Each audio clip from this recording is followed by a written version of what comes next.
Why Atiku picked Amechi as running mate. The presidential candidate of the African Democratic Congress ADC, former Vice President Atiku Abubakar, has selected former Minister of Transportation Rotimi Amechi as his running mate for the 2027 election. Sources close to the party indicate that Atiku made his decision after considering candidates from both the Southeast and the South-South regions, or the Southwest regions, Southeast and Southwest regions. It appears that the choice of a candidate from the South was made after recognizing Amechi's extensive network as a former governor of Rivers State and a former minister in the administration of the late President Muhammadu Buhari. This network is believed to be beneficial for the ticket. Party insiders noted that after analyzing the situation, it became evident that choosing a candidate from the Southeast would not provide any advantage, especially since Mr. Peter Obi is already running under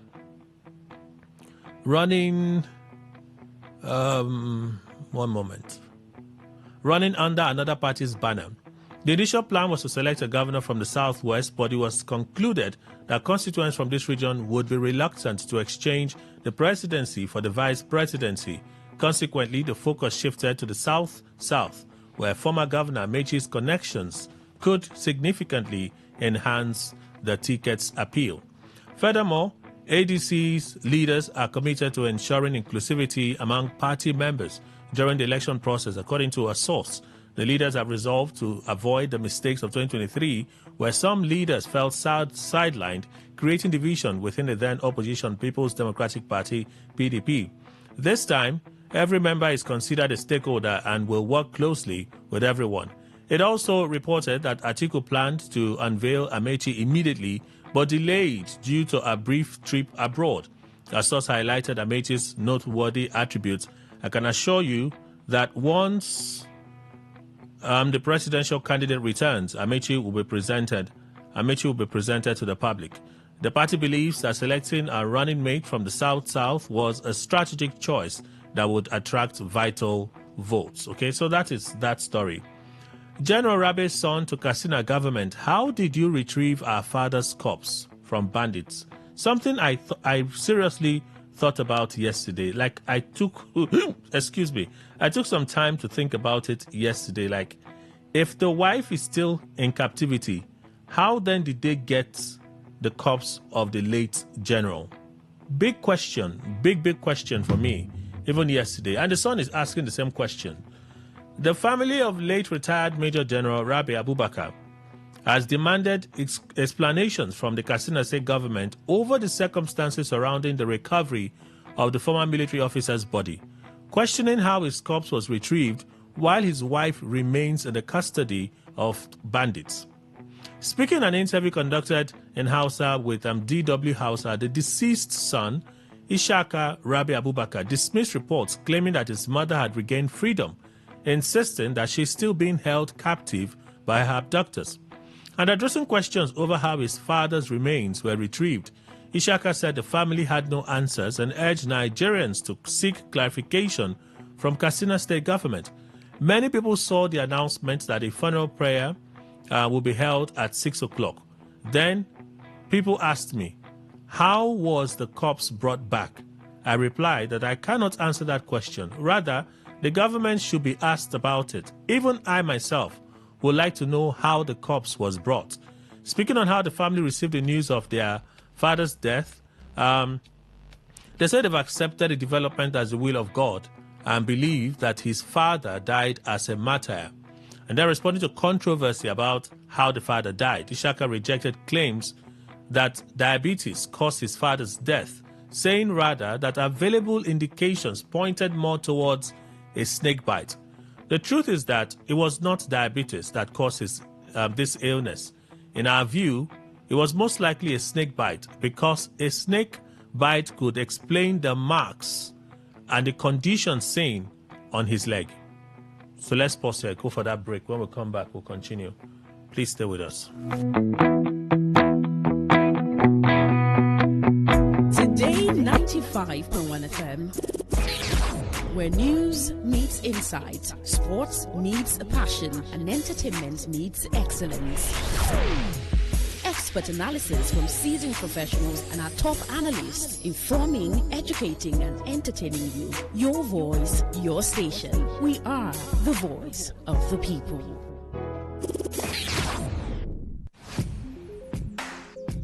Looking to grow your business? Ready to elevate your brand and reach the right audience? This is your moment to take your brand to the next level with Today 95.1 FM. Your trusted voice, reaching thousands of listeners every single day. From startups to established brands, we create powerful advertising solutions that boost your visibility and drive real growth. Our affordable advertising packages are listening. Call us today on 0818-389-2850 or visit our station to book your slot now at Today FM Drive off East West Road, Obiapo. Today FM 95.1. Your voice, your market, your success.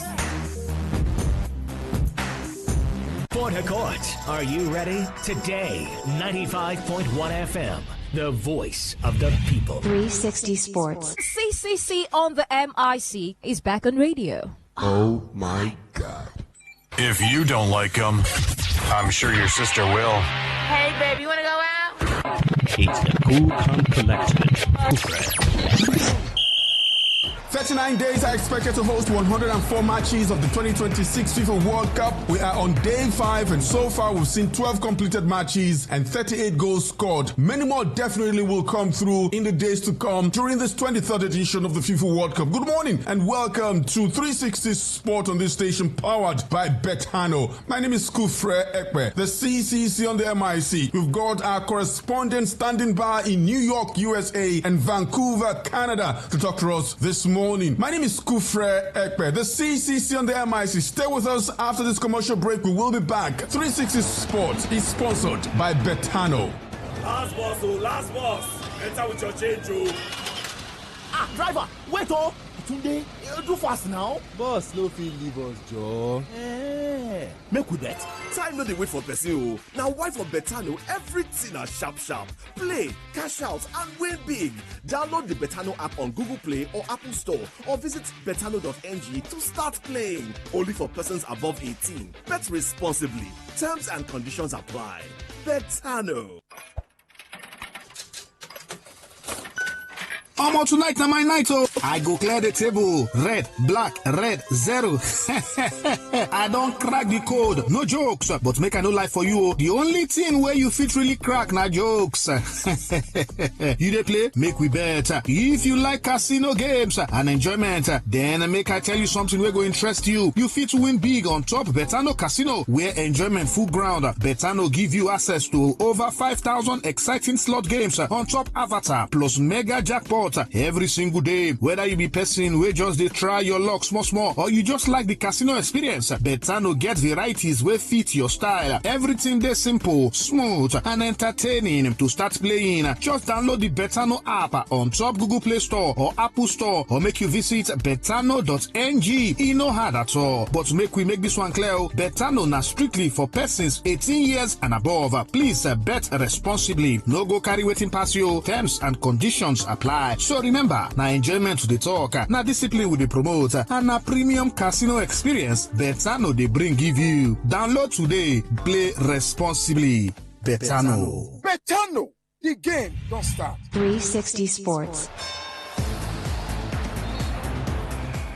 Let's begin by telling you that Edo Queens of Benin City have been crowned champions of the Nigerian Women Football League. The team secured the title after holding Bayelsa Queens to a goalless draw in their final NWFL Super 6 playoff match in Port Harcourt on Sunday. The Moses Aduku side finished top of the standings with 10 points from 5 matches, claiming the league title for the second time in their history. Bayelsa Queens ended the competition in second place with 8 points. Nasarawa Amazons of Lafia were also in contention for the title on the final day, missed out after playing a goalless draw against Rivers Angels in the final playoff fixture. Congratulations to Edo Queens. They will represent Nigeria in the qualifiers for the 2026-2027 CAF Women's Champions League. Let's segue into other sports, and congratulations to New York Knicks. They are the 2026 champions of the NBA championship title, and this was after they beat the San Antonio Spurs 94-90 points in Game 5 on Saturday, that is Sunday morning Nigerian time, to clinch the title for the first time in more than half a century. But unfortunately, during the after-win celebration, a teenager was shot and buses were destroyed during chaotic scenes in the city that never sleeps, the mad jubilant celebrations for the Knicks' historic NBA championship win. And this was how the New York Knicks clinched the 2026 NBA title. Box to Wemby.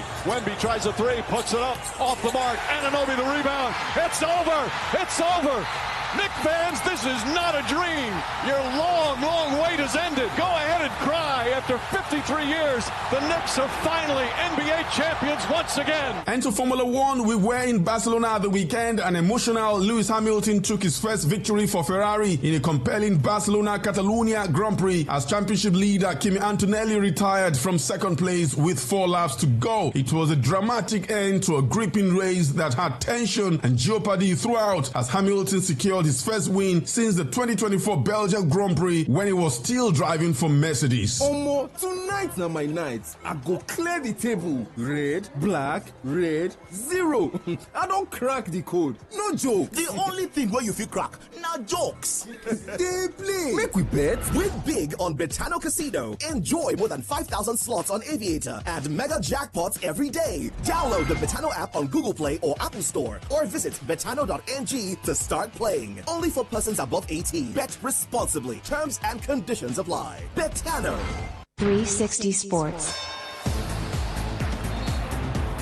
Welcome back, and we're back to talking football. Before we bring you Destination North America, our segment dedicated to the FIFA World Cup 2026, let's bring you all the news in the world of the beautiful game. The president of the Moroccan Football Federation, Fawzi Lekia, has said that his country will no longer submit bids to host African competitions. He said, and I quote, "Starting today, Morocco will no longer submit any bids to host African competitions, regardless of their nature. If other countries wish to organize them, we wish them all the best." End of quote. Cote d'Ivoire and Manchester City legend Yaya Toure has been appointed head coach of Slovak champions Slovan Bratislava, signing 3-year deal with the club in his first managerial position. The 43-year-old, who leaves his position as assistant coach of the Saudi Arabia men's national team to take the role, replacing newly appointed Slovakia head coach Vladimir Weiss. The only player to win the African Footballer of the Year award on 4 consecutive occasions, Toure was a Champions League winner with Barcelona in 2009, won 3 Premier League titles with Manchester City, and was an Africa Cup of Nations winner with Cote d'Ivoire in 2015. And to more transfer gist, Real Madrid have agreed a deal worth up to £51.8 million to sign Chelsea defender Marc Cucurella after the World Cup. The 27-year-old is currently with Spain at the tournament in the USA, Canada, and Mexico, but a deal worth £47.5 million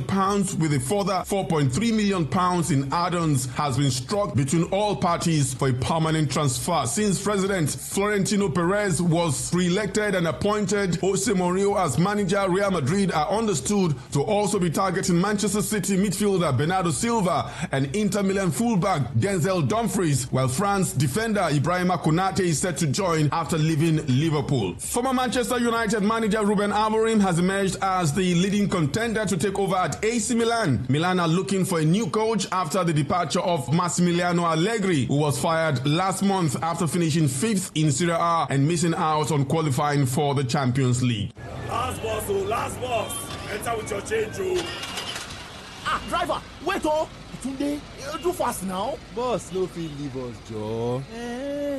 Make we bet. Time no dey wait for person. Now why for Betano everything are sharp. Play, cash out, and win big. Download the Betano app on Google Play or Apple Store, or visit betano.ng to start playing. Only for persons above 18. Bet responsibly. Terms and conditions apply. Betano. Omo, tonight na my night, oh. I go clear the table. Red, black, red, 0. I don't crack the code. No jokes. But make I no lie for you, the only thing where you fit really crack na jokes. You dey play? Make we bet. If you like casino games and enjoyment, then make I tell you something wey go interest you. You fit win big on top Betano Casino, where enjoyment full ground. Betano give you access to over 5,000 exciting slot games on top Avatar, plus mega jackpot sport every single day. Whether you be person wey just dey try your luck small or you just like the casino experience, Betano get varieties wey fit your style. Everything dey simple, smooth and entertaining. To start playing, just download the Betano app on top Google Play Store or Apple Store, or make you visit betano.ng. E no hard at all. But make we make this one clear, Betano na strictly for persons 18 years and above. Please bet responsibly. No go carry wetin pass you. Terms and conditions apply. So remember, na enjoyment to the talk, na discipline we dey promote, and na premium casino experience Betano dey bring give you. Download today. Play responsibly. Betano.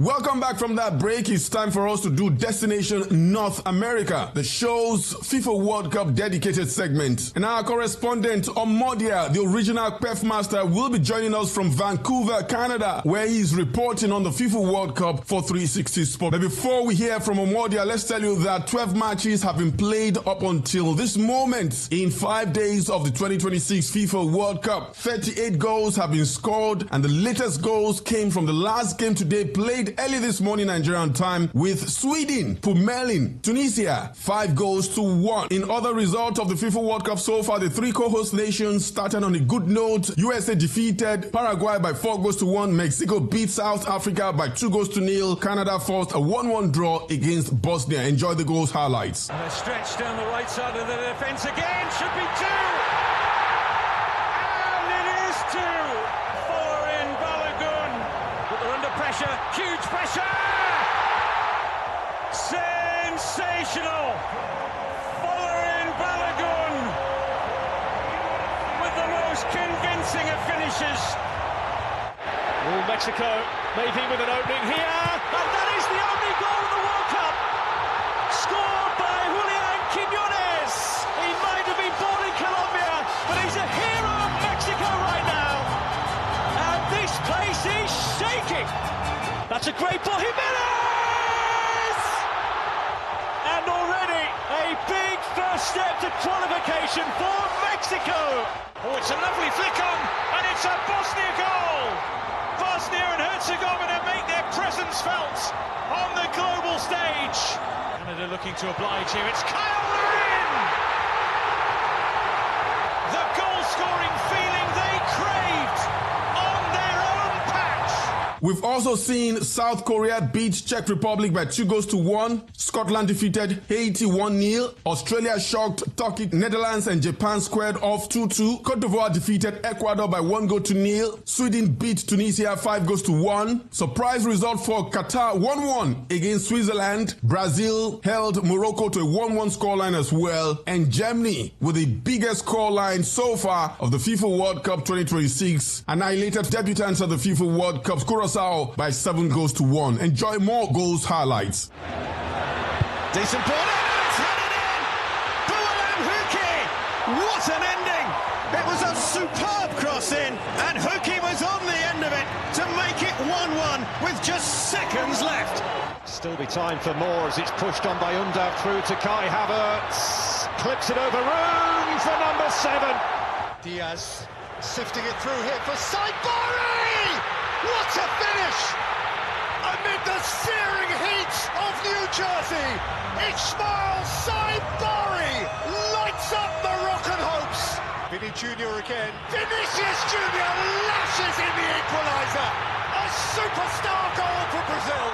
African teams have had a mixed start to the 2026 FIFA World Cup, securing a win, and that's Cote d'Ivoire beating Ecuador by 1-0, held Brazil to a draw, courtesy of Morocco's 1-1 scoreline against the 5-time world champions. And of course, Africa suffered 2 defeats. Mexico beat South Africa by 2-0, and Sweden disgraced Tunisia by 5-1. Before Cote d'Ivoire's win against Ecuador and Tunisia losing 5-1 to Sweden, I asked some more about Africa's performances so far this competition and what African performances will look at the end of the group stage, the teams to move Africa to the next rounds of the World Cup. of course, say we don't first talk when me and you gist last. I don't tell you say the teams will be say I still put my mind for Africa and Morocco and Senegal and maybe one other. If you check out, since Egypt don't play for that Nations Cup 06, 08, 2010 with the winner, they never really get themselves back. I don't believe say Egypt still get the team to reach like semi-finals. So Morocco now go still reach semi-finals or climb high for Africa. Now in Africa still they support because see their first game already to play 1-1 with Brazil. Now Brazil will they talk about to Brazil. If not 10 years ago,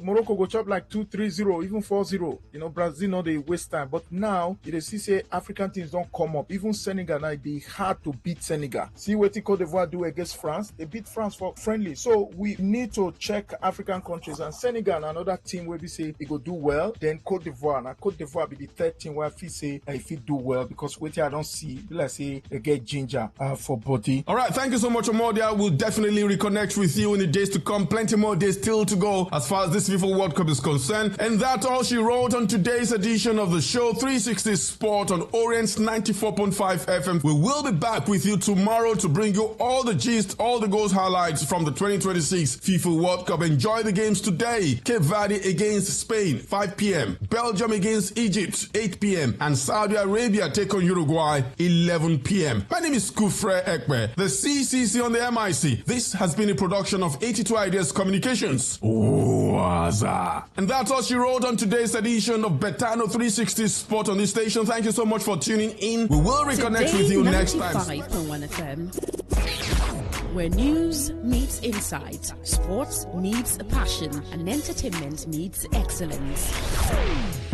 Expert analysis from seasoned professionals and our top analysts, informing, educating, and entertaining you. Your voice, your station. We are the voice of the people.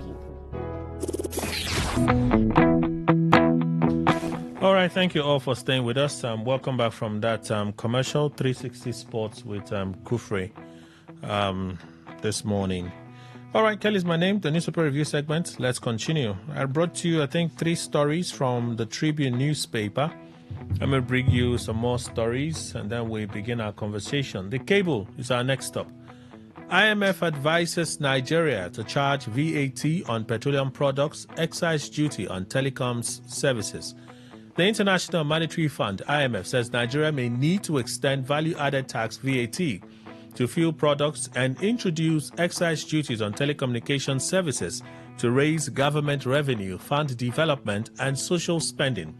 The recommendation is contained in the IMF's 2026 Article 4 consultation report on Nigeria, released June 9, where the Washington-based lender said recent tax reforms may not be enough to sustain the government's spending plans over the medium term. Further tax policy changes will likely be needed, such as increasing VAT rate, extend VAT to fuel products, rationalizing tax expenditures, in particular VAT exemptions on extractive industries and some customs duties, and introduce telecom excises to complement administrative gains. The fund said continued revenue mobilization is essential because there is limited room to maintain the federal government's planned increase in capital expenditure without additional sources of income. Staff's projections caution that there is limited space to sustain the 2026 ramp-up of capital expenditure over the medium term in the absence of further revenue gains. According to the Bretton Woods Institution, the implementation of Nigeria's new tax laws should gradually increase revenue collection, while the use of digital tools to track, verify, and collect revenues could reduce leakages and corruption vulnerabilities. IMF.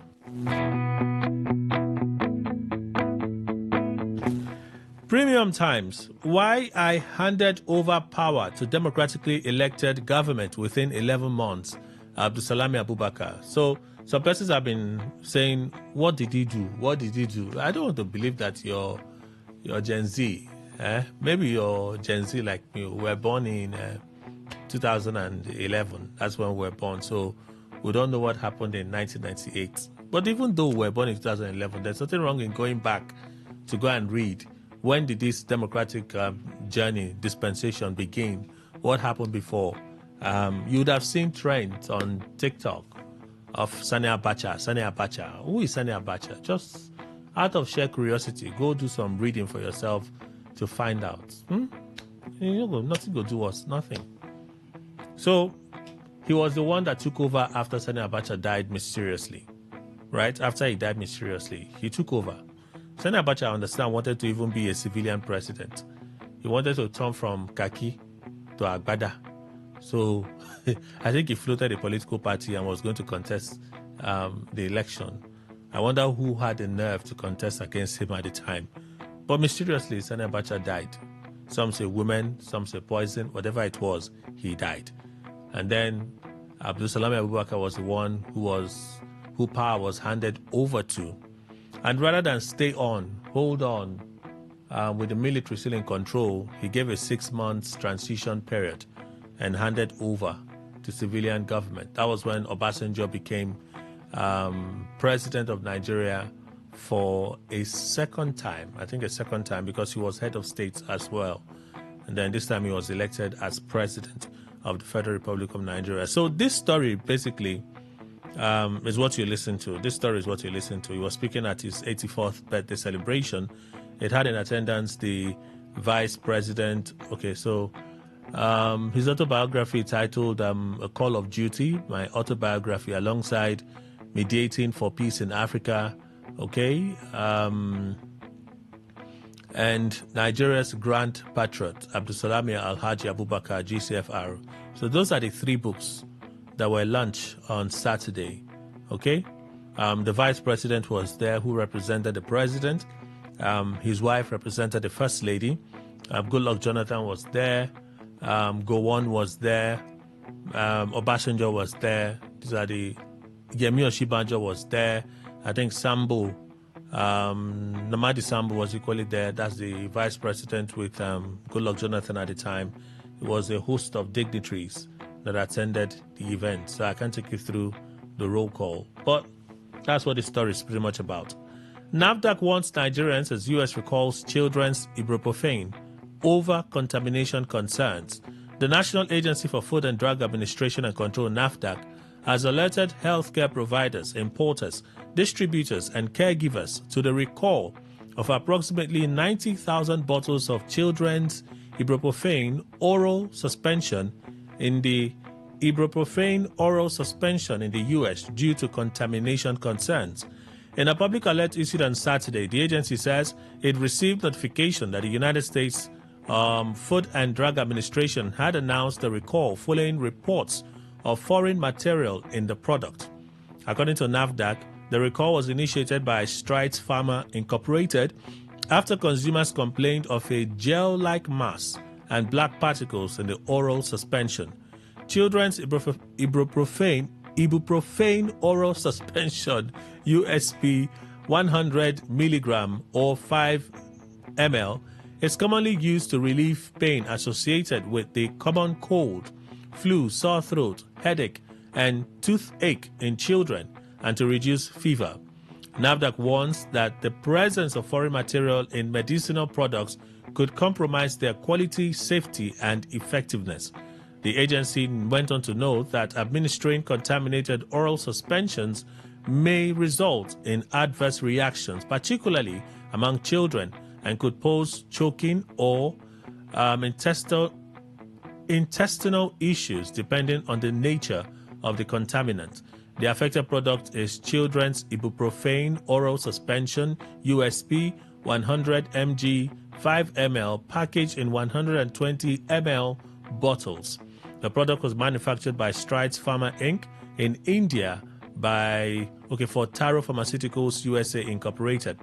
NAFDAC says the affected batches are lot numbers 726-1973A and 726-1974A with an expiry date of 31 January 2027. The recalled products were distributed nationwide in the United States. So yeah, those are the stories for review this morning. Take a short break. When we'll come back, we'll dig into some of the issues today. Please stay with us.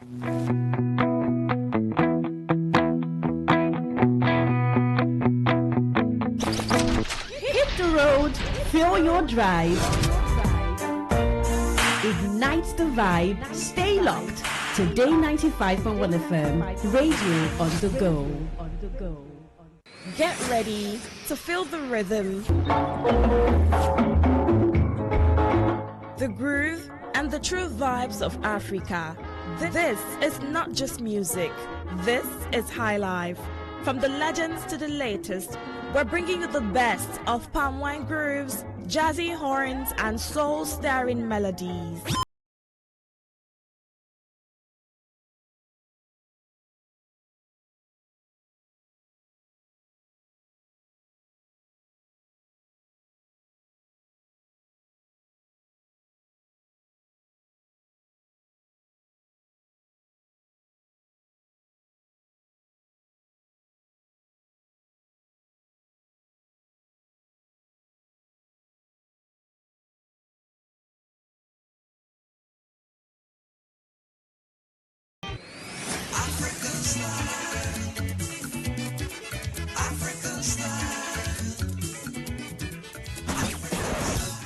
Live your truth. Express your love.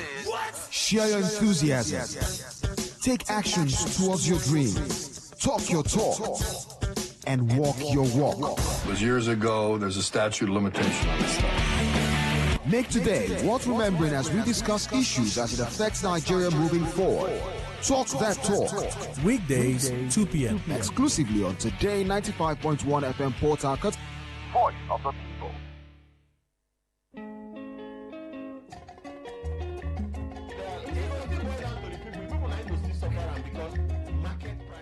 If you never hear say e get program wey we dey call Wetin Dey Happen. My brother, my sister, you are sitting on a long thing. Yes, because Wetin Dey Happen na that ogbonge program wey dey come up for this ogbonge station wey they call Today 95.1 FM. So na peace dey fine, but that negotiating with bandits, why go dey negotiate with people wey dem tag criminals, terrorists? Tune in every weekday from Monday to Fridays, 5 p.m. to 6 p.m. Full stop. Make you hear all the ogbonge things wey don happen for we River State, we Nigeria, and we Obodo Yibo. We go mix all together, come serve you jollof rice as it dey hot. The voices wey you go dey hear on top Wetin Dey Happen na MC Kuro and Mary Queen. I wan go hook person husband.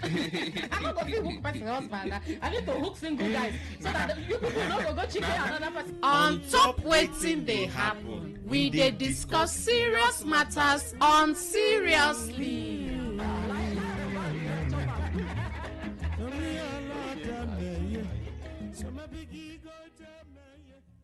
Baby shark do do do do baby shark do do do do baby shark. Children are a beam of sunlight. On Kiddies Playground, smart is the new cool. We have interesting activities lined up for everyone, from storytelling to games to quizzes, where you get to win loads and loads of gifts. Do you have what it takes to compete and win exciting prizes? Then don't miss any episode of Kiddies Playground every Saturday at 7:30 a.m. only on Today 95.1 FM, where playtime comes to life.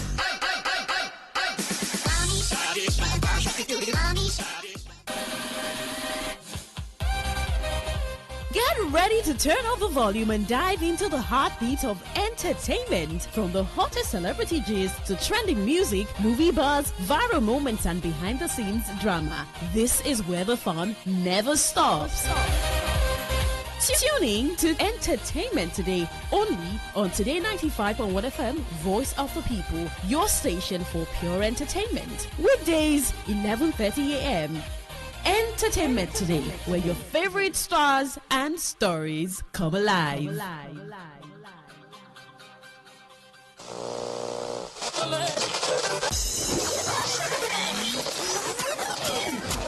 Hello, join us Fridays, 7:30 a.m. on Our Top Picks, and together we'll review the big national stories of the week, all in 30 minutes. It promises so much fun. Our Top Picks, Fridays, 7:30 a.m. Don't miss it.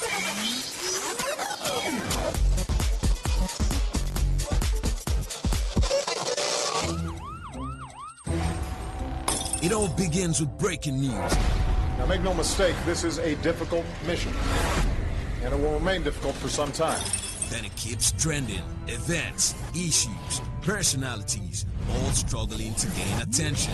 But in the race for deadlines, the The intrigues, power play, undercurrents are often missed or underreported. Insecurity here is basically a product of poverty. But not anymore. As the platform on radio steps in to fill the missing links on events, issues, and personalities in the news. I'm not afraid of anybody. Yeah! The platform on radio serves only the hottest topics and trending issues. Only on Today 95.1 FM. 95.1 FM. Port Harcourt. Weekdays, 4 p.m. Get on the platform on radio and be served.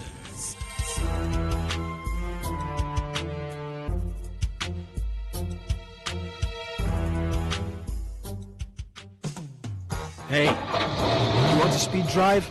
Come on, go to the racetrack. You want to smoke? Not on the steering wheel. You want to drink alcohol? Don't do it on wheels. Go to a bar and don't drive afterwards. Seat belts are not for fancy. They're there to save your life. Know your traffic rules and obey them because they are for your own good. Drive with care because life is dear.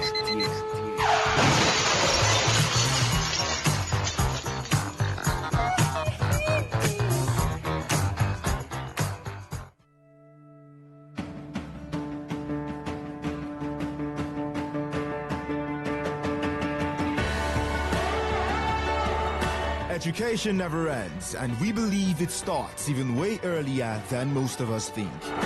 That make you and I better versions of ourselves. Andre Gorgi on Today 95.1 FM.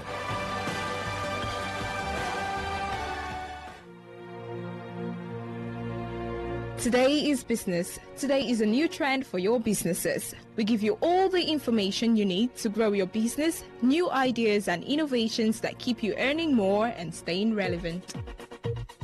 Every day we engage in business, buying and selling, trading and exchanging of services as individuals or as a country. Money goes round, it goes up and down.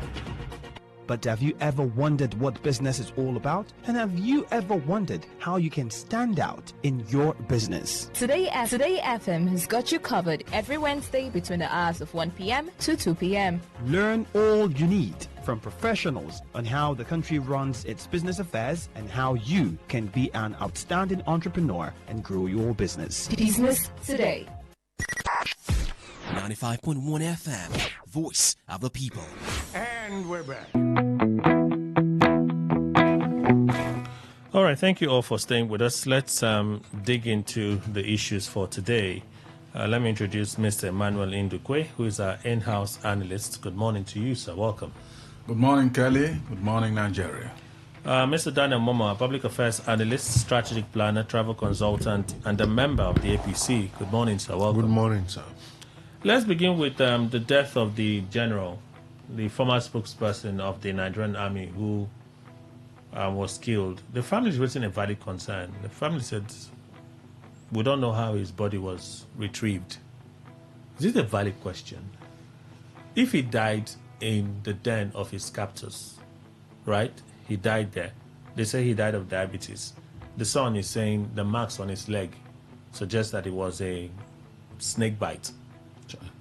Who got the body out? That's okay. They may have brought the body, but who retrieved the body for burial? Is that something that you're thinking about? Because I've been thinking about it. If they did that, maybe those that abducted him dropped him somewhere and gave signal that you can go and collect the corpse somewhere, and they went to get the body somewhere.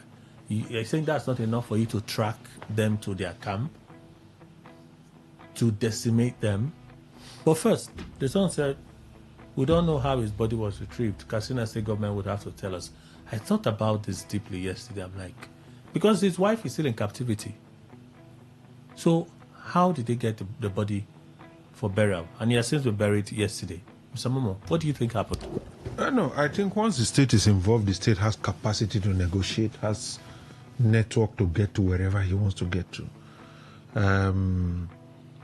Before now, we had seen similar pictures, videos, where the Katsina State government met with bandits to negotiate. When I say government now, I mean government representative who had met with bandits. History had told us. So if it was an individual effort to say, I got the body out, then I begin to wonder, how did you do that? Because if it's an individual, you needed the clearance of the State Security Service to have any dealings with terrorists. In other words, you can be charged as an accomplice. But if it is the state, I tell you, the state has capacity to either retrieve his body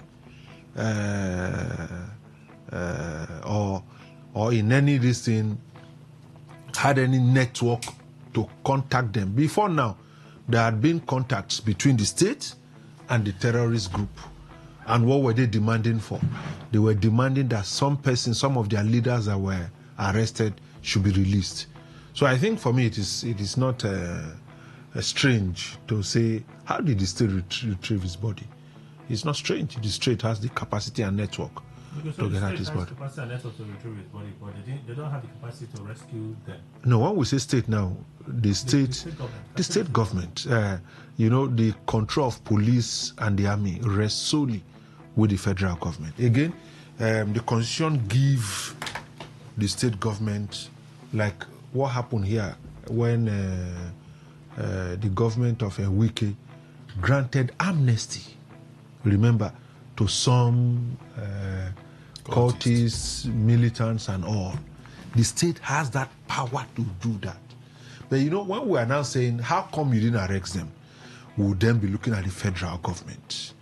But could there have been some intels between the state and the federal government? That I cannot go through. But I think that the state has capacity to retrieve his body. Well, Kelly, it's not everything that baffles me. This one is one of the ones that doesn't baffle me at all. Because both Abubakar that died, I think that's his name, and the people in Katsina State are humans and not spirits. What I think should have logically happened, except proven otherwise, is simply that whether bandits or Boko Haram or whatever, the terrorists, where he died in their camp, they saw truly this one was gone. There's nothing they will be doing with the corpse. They left him somewhere and gave signal to the authorities and government, whether state or even federal, they can go ahead and do that. And at that time, if you are thinking, if anybody is thinking that they can easily be tracked to their hideout, it will be foolhardy, because except otherwise, they now told them already it's not something they have prepared. It's not something they have prepared and were waiting for them or for Abubakar to die. So once he dies and they gave signal, they will continue with whatever. Like the wife you mentioned is still with them. And Kelly, it will be practically difficult for me to say they don't know where they are. Federal government and all the operatives that are made to know. Even Gumi had been saying now, all along, that for me, if you ask Gumi now, he may tell you where they are with that woman. But the issue is that this one of Abubakar that died, they may have left him somewhere and then gave signals to his family and government, which will be easy to go and then take him over from that place. Simple. That's the way I think. It's not something to baffle me and I start thinking about it at all. So it's easy for them to receive signal and go and retrieve the corpse? Yes. It's different from when you are talking about maybe to go and rout them out from wherever they are. That one, Kelly, they know where they are. It's not in vain that we have SSS. They know where they are. But whatever, whether political will or they have not received the last order, is what is holding them. They know where they are. See, in a village like mine, if bad people come in, whether in the dead of the night or so, there are those you will go and meet in that village. They tell you, we got signal that so people have come in here. And if they want to do the village any good, they will point to where they are. There are people like that. Not to talk of federal government where some experts exist that have intel every time. But this one is it political will, or is it they don't have the last order to flush them out? I don't know whichever is holding them. But as for knowing, I'm confident that they know where they are. Living Gifton Jamala Esquire, private legal practitioner, head legal documentation, Verlin Properties. Good morning, sir. Welcome. Good morning, Kelly. Good morning, Rivers people. You heard of the general's death, right? Yes, I actually saw and read about it. I saw the pictures and how the bandits were handing over the corpse to the representative of the federal government. The bandits handed over the corpse? Yes, they came with in the apparatus. Or apparel. If you like, call it AI. That's one thing with these APC members. So they don't believe what they don't want to believe. But you can't confirm that it's not AI. Can you confirm it's not AI? It's not, Kelly. Because I see a fact check. Tomorrow, I see a fact check. Excuse me now. Tomorrow I will see you on TV and I'll begin to tell myself it's AI. Did you see it on TV? Well, why do we now use AI as a reasonable defense to elude the truth? Did you see it on TV? Or you saw pictures? What did you see? Kelly, I saw pictures and I saw videos. And from the source I got it, Kelly is not AI. It is not politics. That is the next thing they will talk about it. Okay, so you insist that what you saw is not AI? Yes. It's not AI generated? Yes. My eyes are different from that of Sir Daniel. Why are you calling his name? He's the one that said it's AI. The second salvo.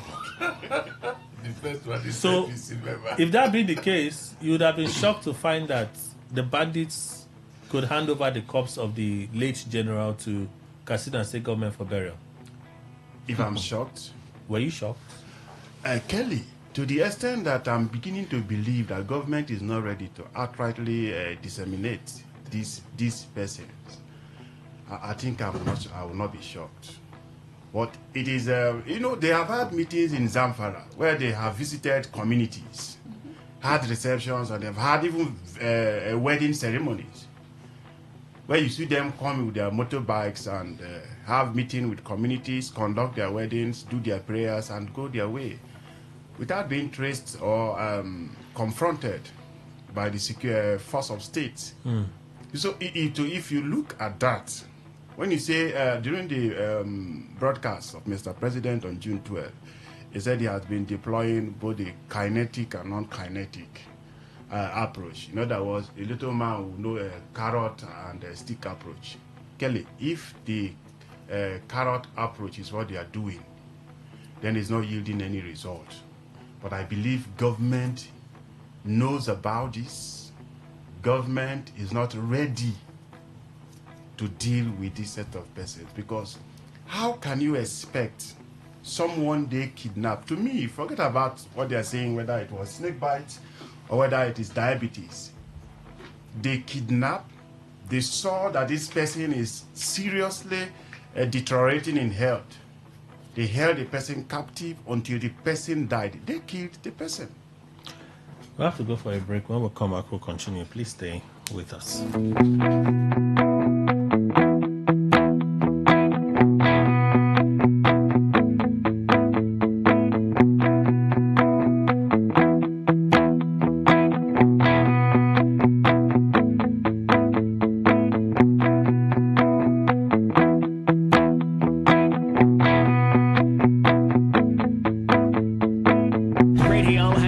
Been this good. Today 95.1 FM, Port Harcourt.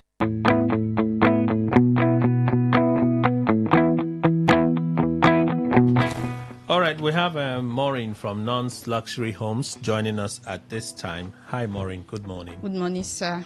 All right, so tell us what the offer you have brought from Non's this morning, and people may want to know, what does Non's Luxury Homes do? Okay. Yes, so my country people, una good morning for inside this morning. My name na Maureen from Non's Luxury Home Limited. Yes, so we don't carry better thing. Come meet you this morning for your doorstep. When you go hear you go sweet you for belle. You go kwaka come our office, because na better news now we get for you. Non's Garden Estate, when they 5 minutes drive from airport roundabout, Omagwa by AP Junction, na just 5 minutes drive from airport roundabout. Or if you dey come from University of Port Harcourt, na just 3 minutes drive to Alop. This land na buy and build, na good road network, street light sef don dey there, and e get better design layout. Non's Garden Estate na just promo price of 1.8 million naira. This land na pure dry land, na 50 by 100. Yes, so make una call us on this our number. May we carry you go show you where this fantastic land dey. Our phone number na 0808 414 6285.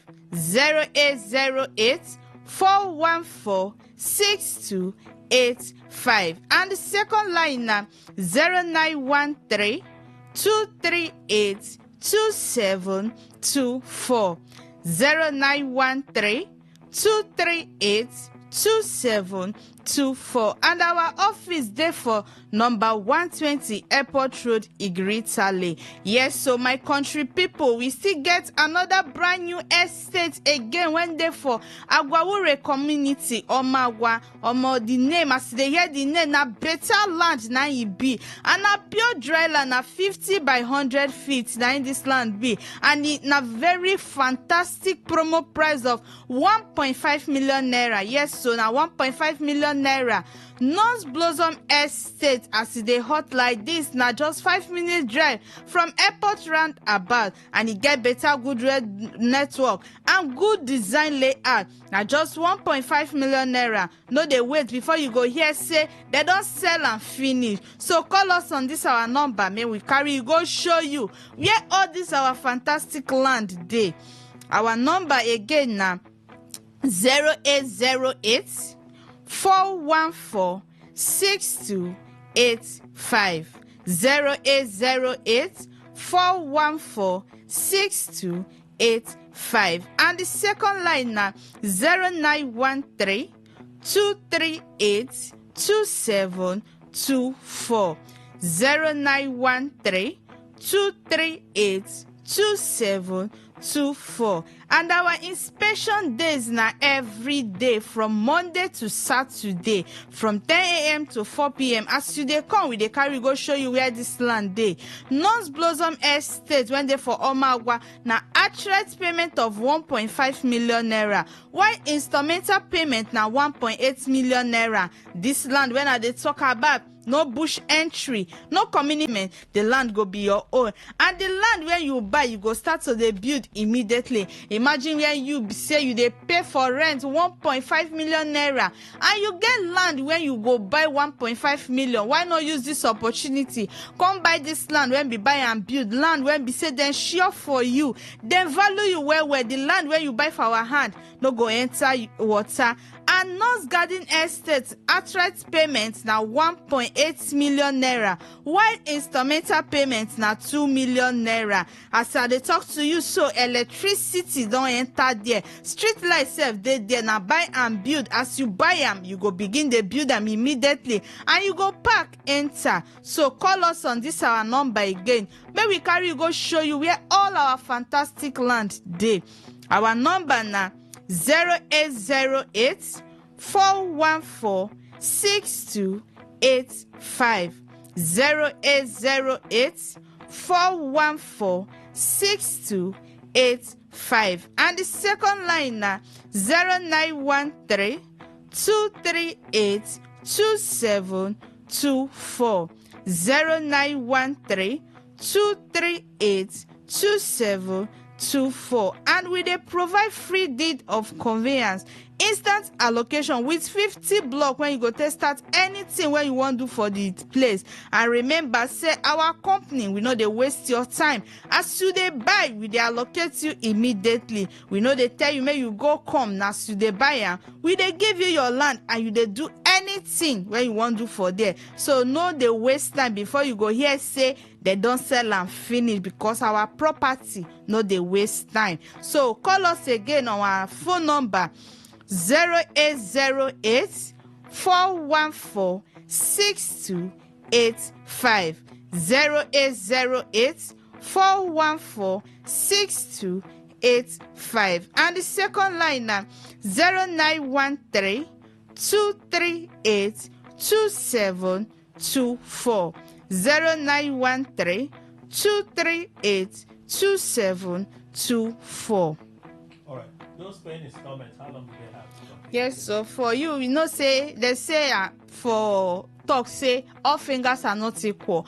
Yes, if you start as low as 1 million, we go help you spread the balance for like 3 months. That one waiting you go pay now 2 million naira because na instrumental payments now you do. Or if now the one went there for non-blossom estate, your first payment now 1 million, we go help you spread them for 3 months. That one waiting you go still pay now 1.8 million because now still instrumental payment now you do. All right, the documents that you gave. Yes, so we dey provide free deed of conveyance. We go give you 50 block. Now cement now they cost, so but we still they give the block for you to know say we still value now well. So now because they give that 50 block, so that you go take do anything when you want to do, and you in 3 days your document don't come out. When are inspection days? Okay, our inspection days now Monday to Saturday from 10 a.m. to 4 p.m. As you they come, we they carry go show you where the land dey.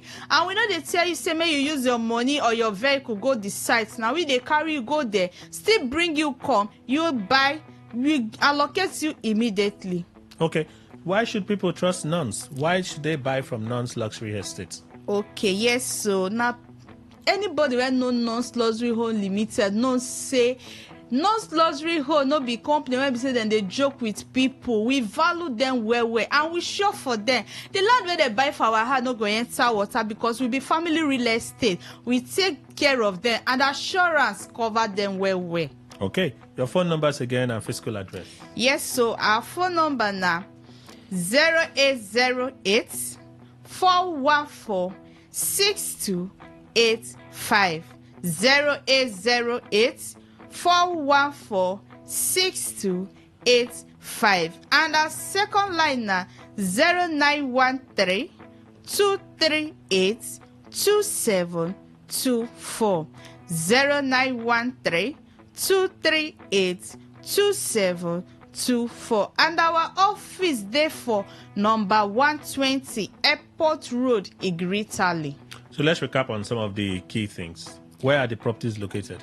Okay, yes, so Nuns Garden Estate, they're just 5-minute drive from Airport Roundabout to Omagwa AP Junction, Agwawure community. That one they sell for 1.8 million naira, while instrumental payments now 2 million naira.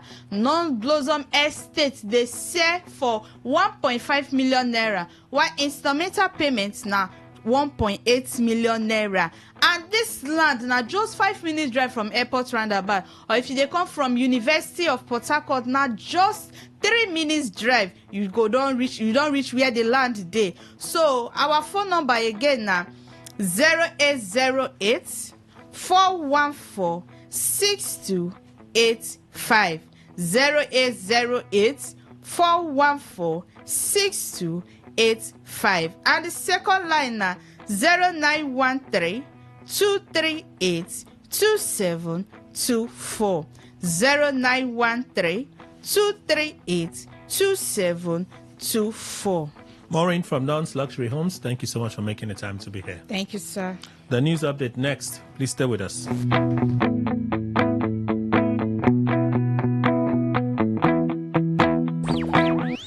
Tune in for a journey beyond the ordinary. Fasten your seatbelts. We are not just a station, we are the station. Today, 95.1 FM, the voice of the people. Today, 95.1 FM, Port Harcourt. News update. Good morning. Here is the news update on Today 95.1 FM. I am Kelly Ikemenjima. Oyo State Police Command has dismissed a viral video alleging that about 300 Lakarua terrorists had entered the state. In a statement, Police Public Relations Officer DSP Oyalade Olainka described the report as false, misleading, and intended to create panic among residents. The command said forensic investigations revealed that the voice recording accompanying the video match previously debunked misinformation. Intelligence gathered from border communities and security operatives also found no evidence supporting the claim. Police authorities urged residents to disregard the report and rely on verified security updates. Kogi State government has announced fresh security measures aimed at curbing banditry in Kababunu local government area following renewed security concerns in the district. In a statement issued by the Commissioner for Information and Communications, Kingsley Fanwo, the government said the decision followed intelligence reports and security assessments after a recent attack on Iluke community, which was successfully repelled by security agencies. According to the government, several attackers were neutralized while others sustained injuries and remain trapped in forested areas where security clearance operations are ongoing. As part of the measures, authorities have imposed a ban on night travel and restricted commercial motorcycle operations along designated hinterland corridors in Bono district to prevent the movement of supplies to criminal elements. The special advisor on media to Anambra State Governor Professor Chukwuma Soludo Ejimofo Opara has criticized Labour Party presidential candidate Peter Obi over his renewed call for the release of Nnamdi Kanu, IPOB leader. Obi had reiterated his position during an interaction with Nigerians in Washington, D.C., arguing that there was no justification for Kanu's continued detention. Reacting, Opera described the comments as an insult to both the Nigerian and Finnish judicial systems, citing the conviction of Simon Ekpa in Finland on terrorism-related charges. He accused Obi of making careless and self-serving remarks that undermine institutions from which he had previously benefited. On the foreign scene, the United Kingdom and Japan have agreed on a major investment partnership expected to channel billions of pounds into British infrastructure, financial services and offshore wind projects. UK Prime Minister Keir Starmer said the agreement would usher in a new era of cooperation between both countries. According to Downing Street, Japanese companies are expected to invest more than £9 billion in UK infrastructure and financial services, with an additional $9 billion earmarked for offshore wind development. The agreement was reached during talks between Starmer and Japanese Prime Minister Sene Takachi in London, where both leaders also reaffirmed support for the Global Combat Air Program fighter jet project involving Italy. And that is the news update on Today 95.1 FM. Good morning. Thank you for your time.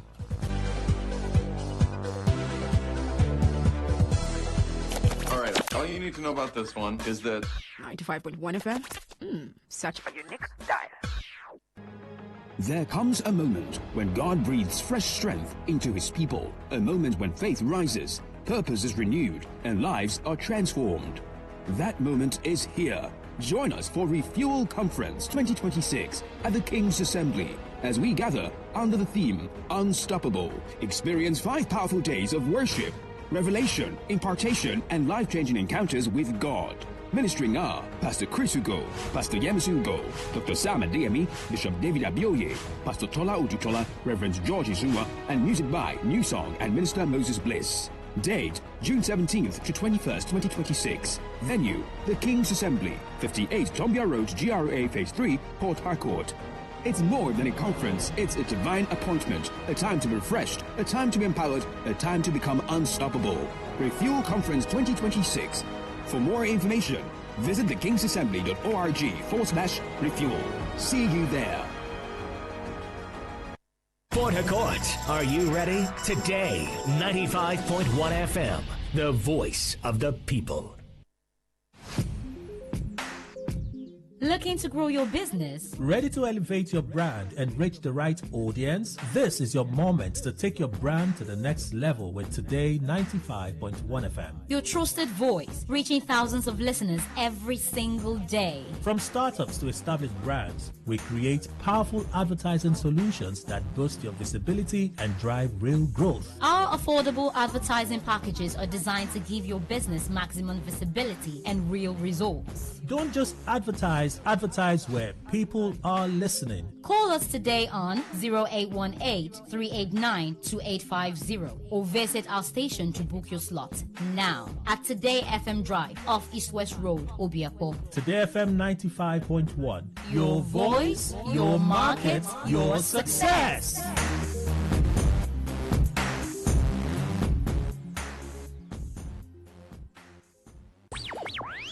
Tune in for a journey beyond the ordinary. Fasten your seatbelts. We are not just a station, we are the station. Today, 95.1 FM, the voice of the people. All right, thank you all for staying with us. We're still in the market. We have a guest this morning from Vantage Markets. Good morning, madam. Welcome. Good morning. Thank you for having me. Kindly introduce yourself and tell us what Vantage Market is all about. Good morning, everybody. Good morning, Port Harcourt. My name is Amal, and I am the event manager as well as the marketing executive here at Vantage Market. So who or what is Vantage Market? Vantage Market is a platform that's been existing over 15 years. We are proud sponsors of Ferrari, so we're not a small brand. We've been in the business for, like I said, for over 15 years. We have heavily regulated, and we're here to bring good tidings. Is hosting a free 1 day or half day, like we call it, seminar or a workshop where we'll be showing you how you can navigate the current economic situation and make money from trading in the financial market. So what is this financial market? It's an online platform where people buy and sell the price difference of instruments like gold, like oil, like BTC, like currencies like USD, Canadian dollar, as well as euro. You buy and sell the difference of the price movement. So how do you do this? Like, if I don't know if these malams that do Bureau de change are very popular here in Port Harcourt, but in Lagos we have them a lot. So when you go to meet malams and you tell them you want to buy dollar or you want to sell dollar, you're doing the physical exchange. What we are teaching you is how you can do it online. So if you're even meeting malam and tell them, oh, I want to buy gold, you're doing that physically. But what we're doing is showing you how you can make money from the movement, from the price movement of gold. What is making oil? What's making people trade oil? Why is it so important that people trade on news? Like, for example, the current situation between US, Israel, Iran. People are making money from trading this particular economic situation. And that's what we have come this Thursday to show you how you can do that, how you can profit, how you can be able to protect your capital and capitalize on this particular economic situation. So I have my confusion. Not before with this. Yes. That's what we call financial markets.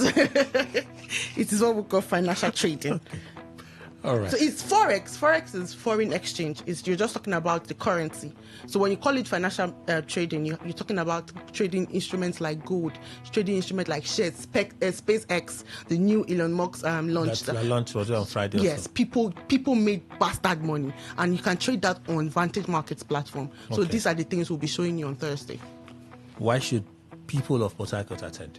Okay, so before I entered, I was hearing a conversation between a particular set of people here on Today FM. So I don't want to go there. But if you are currently you're tired, right? You're earning just one income, and that one income is never enough. It is not enough, because at the end of the month, in Lagos currently, the price of gas per kg is 2,400. Oh. Here is 1,800. In Lagos, it's 2,400. I bought yesterday 1,800. That is the current situation of the economy. That is why people need additional source of income. That is why you need to navigate against the current Nigerian economy and earn in dollar. And that is what we'll be showing you on Thursday at the Golden Tulip Hotel, the one at Ever Road, Port Harcourt. And all you need to do is for you to send PH1 to 090 60593552. Send PH1 to 09060593552. If you're tired, you're looking for an additional source of income to what you're currently doing that's not going to affect your work, this is why trading is very important. And for you to attend, you need to send PH1 to 09060593552. 3552. 0905935. Sorry, I'm mistaking that number. Eh? Send PH1 to 09060593552. Can you repeat it again? So send PH1 to 09060593552.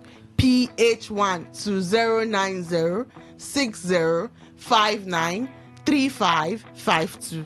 So when we say Forex, the financial market, I'm sure from your experience, you know that a lot of people are traumatized by that market. Yes.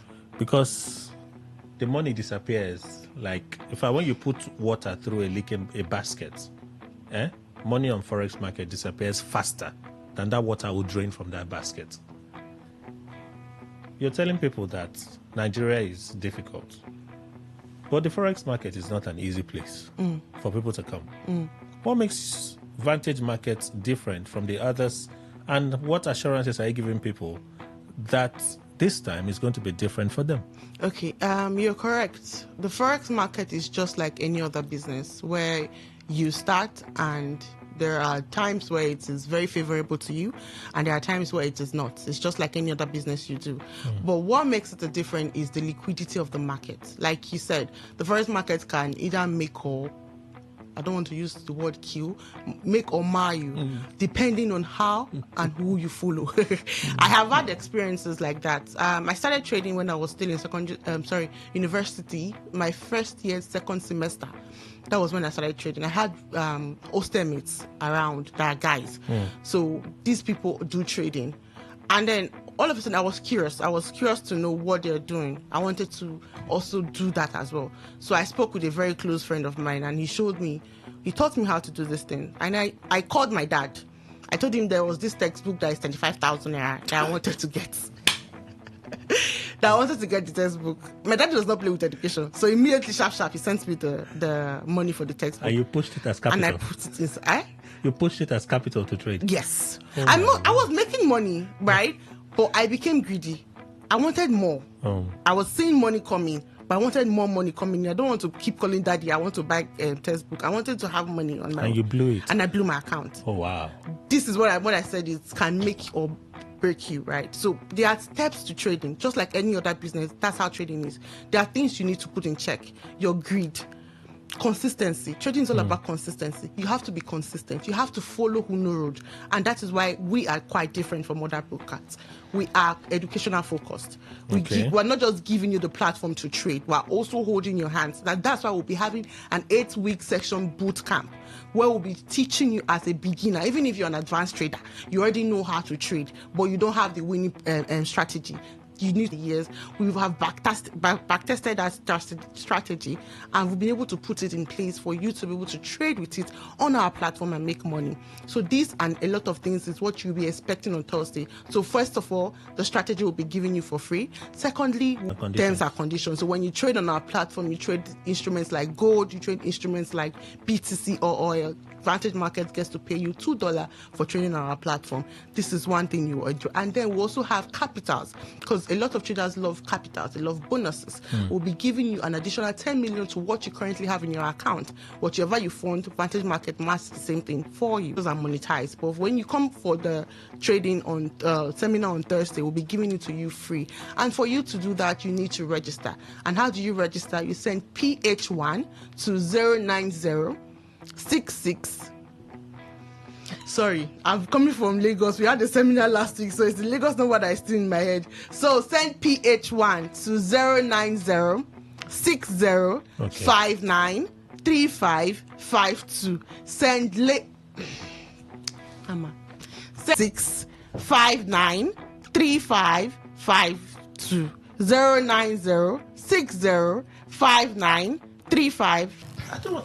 You know, around here we have a semblance of peace. I can get ready in the morning, I can go out, I can come back to my home. But in some parts of the country, with the horror that comes from news angles, Zamfara State, farmers are in their farm, and you just heard that 20 of them killed. In Kebbi State, 20 persons just gone down, and different parts of the country, It's just kill. It's like a killing field. They're just getting in, killing people, and just walking away. And then the president wakes up to say the window to surrender is closing, and when it closes, the hell's fury will be unleashed on you. I'm like, isn't it high time we unleash that said fury if it existed? Exactly. Yeah, Kelly, you see, at a point I was trying to decide whether I won't be saying anything about security in Nigeria, because it appears you keep on saying the same thing every day, every time. You keep on doing the same thing every time, every day, and you don't get the desired results. The state has failed, really, because one of the fundamental functions of the state is to protect lives and property. It's almost sounding like a melodrama, you know. It's something dramatic, because if you see a leader who is determined to protect the lives and property of the people, you will really understand from the word go. For decades now, you know, we've been battling with this issue of insecurity everywhere. Insecurity. Government will come, government will go. Insecurity remains. Soldier go, soldier come. Barracks remains. I mean, it's almost looking like that kind of thing, with successive governments almost toiling with the lives of the citizens. I think that it's something that maybe it's that we are yet to understand. Otherwise, I think that a state like Nigeria, even with assistance from, you know, other countries like US, is even getting worse. I mean, when US came and said they are going to bomb, I was like, it's not just bombing, no. It's not just come and drop your bomb. It's also about, you know, tactics and strategies to continue in that, you know, struggle. It's not just come, you come to that and drop, and, you know, you go and the people will come and regroup and unleash more dangerous mayhem on the people. So I think that Nigeria should, or our leaders should live up to expectation. We're almost living at the mercy of the bandits or insurgents or whatever you call them. We're almost living. Okay, look at how many generals have died all these years, including this recent one. If a general can die in the den of the bandits, who are we? I was thinking that there is esprit de corps. For the fact that he's a general in the army, can you imagine that? Died like a chicken, like a fowl. And yet we are here giving another window. When will the window, so until more than half of the people are killed, that's when the window will close. I mean, for me, it's another vacuous statement that marks the intellect, the sense of being relegated to the background. What are we going to do in this circumstance? I want to also say that, you know, this insecurity thing is almost going to be something where everybody, because the way it's looking as if it's just something the government should be doing every time. And I think Musa was saying the other day, I don't know whether I read it in the, when he was saying that, look, Nigerian youths need to brace up to see how they can tackle insecurity. Which Musa? Christopher Musa? Yes. Minister for Defense? Yes. And you know, a lot of implications in what he said. One is possibly the fact that where it appears the military is almost, they've exhausted what they have, the plans and strategies they have. It appears nothing is coming forth. And again, that look, there's need for decentralization of security. That's what I think. We need to actually decentralize the issue of security. If that be the case, you welcome state police? Well, with a pinch of salt. With a pinch of salt? Yes, with a pinch of salt, because I think I also read the other time where they gave us briefly what should contain the bill, or what is contained in the bill, and that was not quite satisfactory anyway, because from what I read, it appears it gives loophole for manipulation, and then because they said the federal police is still in existence, a lot of issues. Yeah, but there'll be clear jurisdiction. Okay, maybe we'll come to that much later. But the point I'm making is that outside the security agencies, why can't we start that from the level of community to local government, like what is also done in the United States? At every level, at the strata of the society, you have a formidable security organization, which of course the government need to recognize, and then people are profiled to be part of that in every community, at local government level, at the state level. And then there is need also for proactive actions, because especially those of us who are here, I hear they have also infiltrated the case I had in Ogoni area. I don't know how true it is. Government should also not sleep and then begin to take reactionary measures when the thing happens. Let us begin to take, proactive measures. All right. Begin to take proactive measures and see how we can decentralize security so that we'll be free from this menace. I can guess Mr. Ndikwe's response almost accurately. These statements don't mean anything to me anymore. You may not do. Yes or no? These statements don't mean anything to me anymore. Yes or no? No. Okay. Physically, I always say that a living man and healthy must have something to say. Okay. No matter what, as it stands, that statement is a sing-song in Nigeria. I am telling you, but there is a caveat there. Which is? What will the president say? Will he keep quiet? It will amount to double tragedy. Somebody has been killed in where he is presiding over, and also he kept quiet. The news about that one will also fill the nation. And so he must choose one thing. He must say something. And that is why he will talk about let it not. In fact, if it happens again, you remember when he went to, was it Plateau State? Where he stopped at the airport also. He said it was going to be the last. Very express. Even Yazimu said enough is enough. Good. So that enough is enough. When you are looking at what will make that enough to be enough, you won't see the concrete action. This thing cannot galvanize itself into what he has said, the reality of stopping it. But he would always say, oh, I'm sorry. Because like I said, if he keeps quiet, people will say, what kind of wicked president is this thing? He cannot stop these people. And he cannot say, I'm sorry for the people that have lost their lives. That's why he will keep on saying that. But like I said in the first effort, and the first comment I made about Rabbi Abubakar that died, whether it's a political will they lack it, or they are doing this thing because they just want to be doing it, is what I don't know. Because I know that no matter how the terrorists are, they are not stronger than government. If government opens eyes and galvanizes itself to face them, they are not. They cannot even match government. But the only thing, I don't know what is going on. Kelly, there are several suppliers of food to Boko Haram and all that. If there is war and you are supplying food to the insurgents, is it not to be eating, feeling very strong and then attacking Nigerians? And all these people, once you hear they've captured their fuel supplier, their yam supplier, and all the rest of them, you won't still hear that they brought them so as to ask them as to who is funding them. Because it's not those fuel suppliers that are funding them. There are many people. And you also hear the DSS will come out and say, we know these people.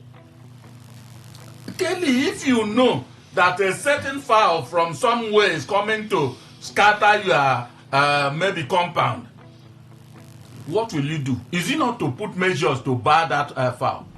But this one, you know them, you won't do anything. So let us continue. It has become a sing-song. That's why I say it has become a sing-song, and I think it is. So Nnamdi Kanu at the weekend, not this weekend, I can't say when, but he was in US and I was speaking with some of his supporters. He said that if he becomes president, he's going to release Nnamdi Kanu. No, Peter Obi. Okay, so I said Nnamdi Kanu. Okay, Peter Obi. Thank you for the correction. I knew in my head. I knew that I was saying something off. So Peter Obi, speaking with some of his supporters in the US, said if he becomes president, they'll release Nnamdi Kanu because he doesn't believe that Nnamdi Kanu committed a crime, like literally. That's talking to people on the radio, on social media, does not amount to committing a crime. But we do know that Nnamdi Kanu is convicted for treasonable offenses. But does it come to you as a surprise that he has spoken out about his position on the conviction? This is not incarceration now, because Nnamdi Kanu is serving jail term, valid jail term, in a trial that we all followed. Does Obi's position come to you as a surprise? Jamala?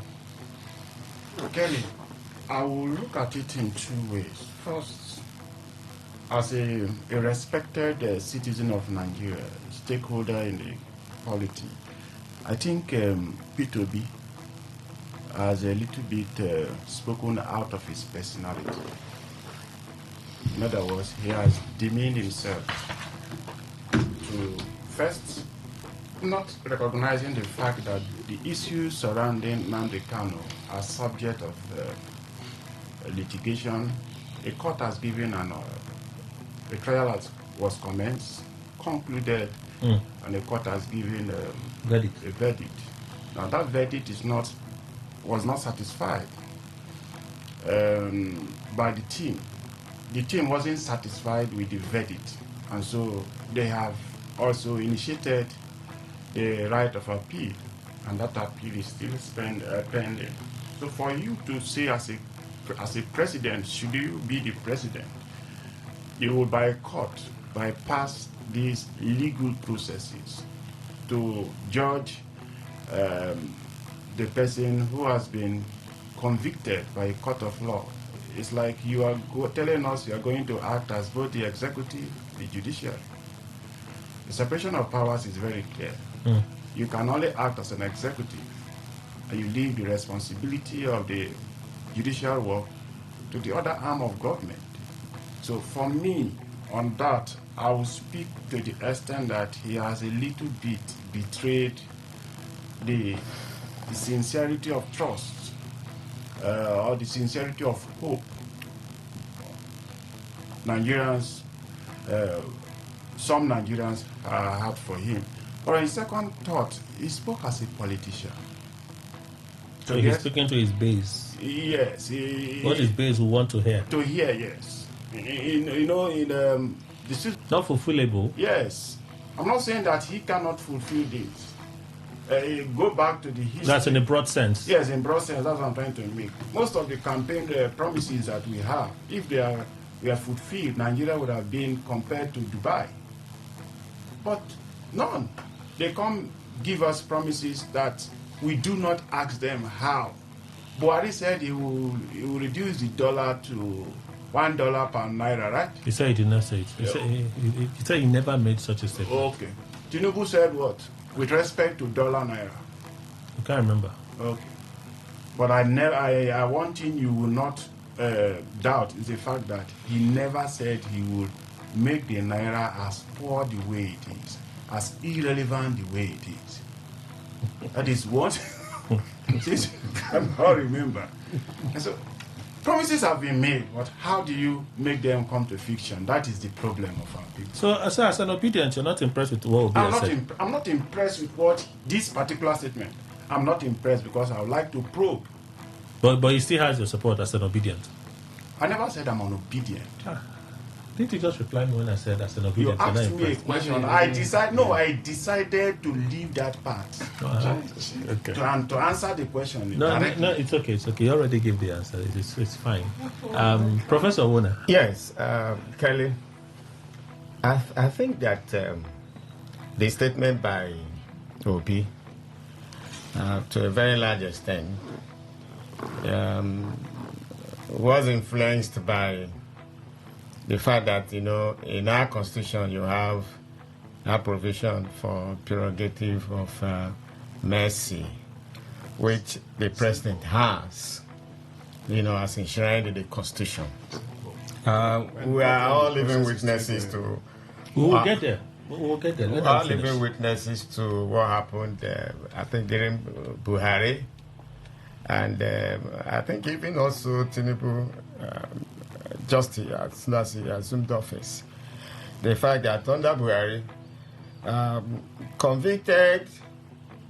some convicted politicians, were also pardoned. That raised quite a number of issues Nigerians were. But after all those comments, we couldn't do anything to that effect. Because according to him, he was exercising his constitutional right. But I think that there is need for us to also exercise that right with caution. And there is also, if we are going to do any review, that section of that provision in the Constitution need to be reviewed. Because you can see, it has set a dangerous precedent, which I think that's what Obi is actually relying on. If you commit an offense and then you pass through the judicial process and eventually you are convicted and sentenced, and somebody, because of one reason or other, will just wake up one and say, "I'm forgiving you. Just go and sin no more." It has very negative implications, especially when you do not consider the issues involved in actually, exercising that right. And I'm also thinking that Obi shouldn't have said that in the first place.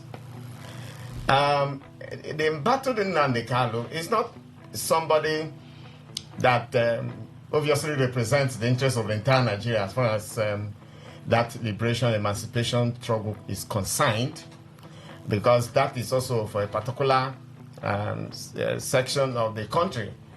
Did they also consider the fact that the other Nigerians who probably he said that because he wants to win their hearts during the election, did they also consider the fact that they may not also be comfortable with the fact that, you are going to release Obi as soon as you become president? Nnamdi, sorry. Has he also considered the implication, which of course may also rob him of the vote from that section of the country? You mean the North? You said? Robbing of the vote from what section of the country? Yeah. Because not everybody is in support of what he just said. The controversy. It's a very controversial issue. Yeah, so that's what I'm saying. He shouldn't have, even though he has that in mind, he shouldn't have said it at this point in time. He would have waited until, and then give us the usual promises like Jamanas he has made, because considering the issues surrounding IPOB, emancipation and all that, not too many people in Nigeria also, even in the Igbo extraction of the country, not all of them also cherish the fact that, Nnamdi Kanu did not commit any offense, And I was also thinking that should also be, challenged during the process of adjudication on this matter, But all that was not done, and he's now coming to tell us as if he's talking to kindergarten in primary school.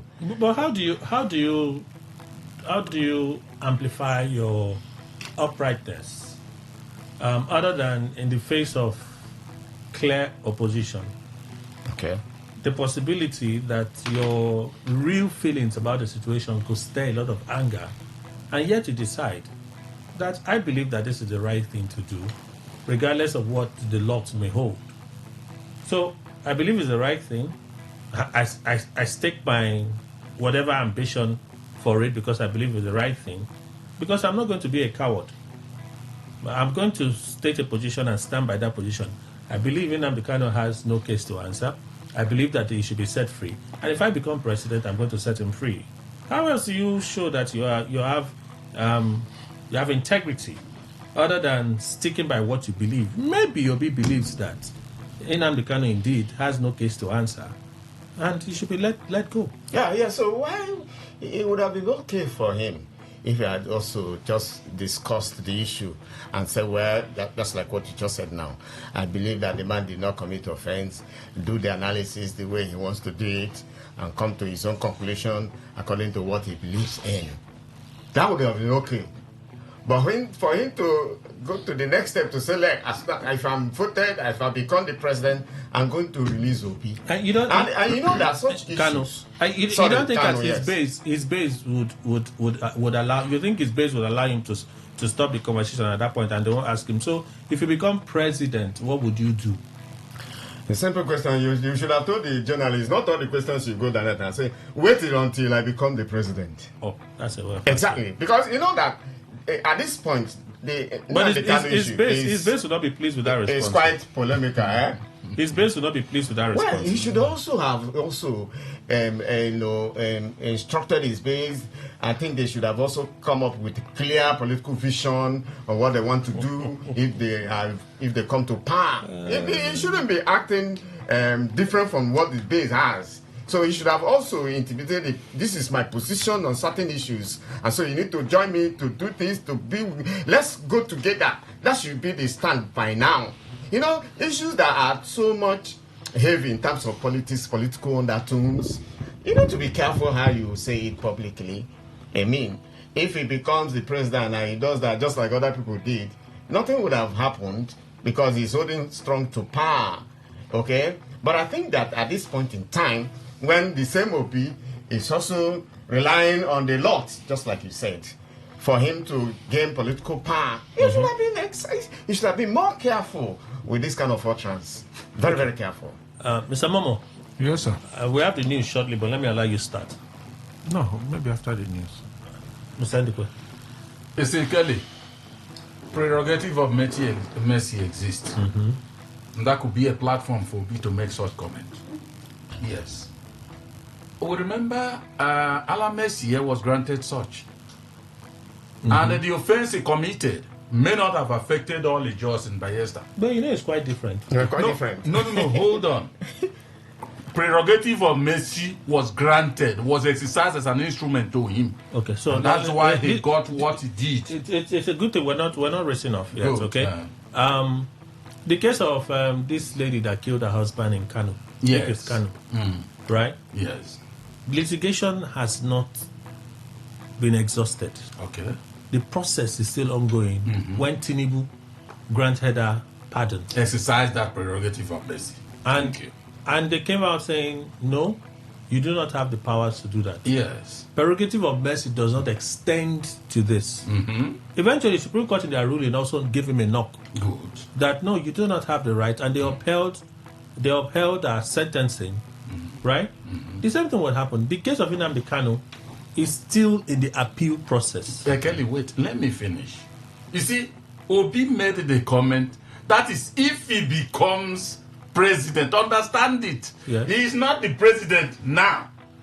Tinubu made a exercise that now he is the president, not considering what should apply to this or that. And the Supreme Court, for instance, let me not go about other people, have stopped it now, is it not? And so he has no other place to galvanize that instrument. So Obi soon, assuming he wins, because that's the crux. If he wins and then wants to exercise that, there are also legal minds in the country that will bustle and come out and tell him, no, look at the K leg, look at the U leg as it were and all that. You should not apply this. And Obi cannot stand up to be supreme. No. But what I'm saying is that as a politician, because for me it's a political promise, you see, there is nothing they have not promised Nigerians. You know that I always say the ear is itching for something sweet to eat. And as he said that, I'm sure those his base may have jumped up. Are you jumping up? Nnamdi Kanu. Whoever is saying that he didn't commit anything, Emmanuel Ndukwe is saying that he's not saying that he's wrong or he was wrong in all that. But at least I saw him go through processes, judicial processes. We'll have to go for the news. When we come back, we'll continue. Please stay with us.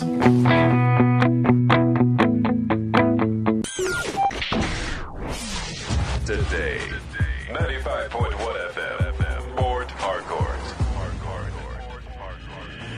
News Update. A very good morning to you. Here's the news update on Today 95.1 FM. I am Kelly Ikemenjima. The House of Representatives has convened an emergency sitting to consider a bill seeking a 3-month extension of the implementation period for the capital component of the 2025 budget.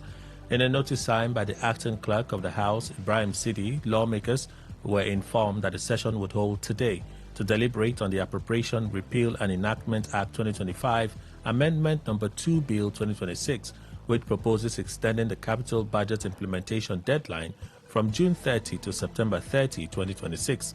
The proposed amendment is intended to give ministries, departments and agencies, MDAs, additional time to complete ongoing infrastructure and development projects and fully utilize funds allocated under the 2025 fiscal framework. If approved by the National Assembly and signed into law by President Tinubu, the extension would prolong the lifespan of the capital component of the budget by 3 months, a move lawmakers say is aimed at improving project delivery and capital expenditure performance nationwide.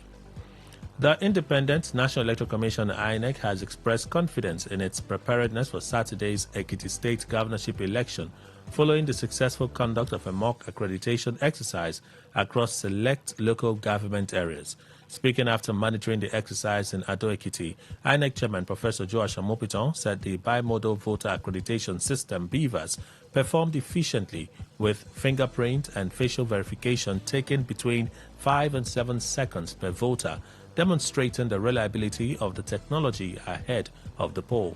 He assured that INEC had deployed backup BVAS devices and technical support teams across the state to address any potential malfunctions, while measures had also been put in place to prevent the upload of unverified results to the INEC result viewing portal, IREV. INEC chairman said logistics arrangements have been concluded to ensure polling units open simultaneously at 8:30 a.m., adding that security agencies including the police, the State Security Services (SSS), the Civil Defense have been mobilized to guarantee a peaceful, credible and transparent electoral process.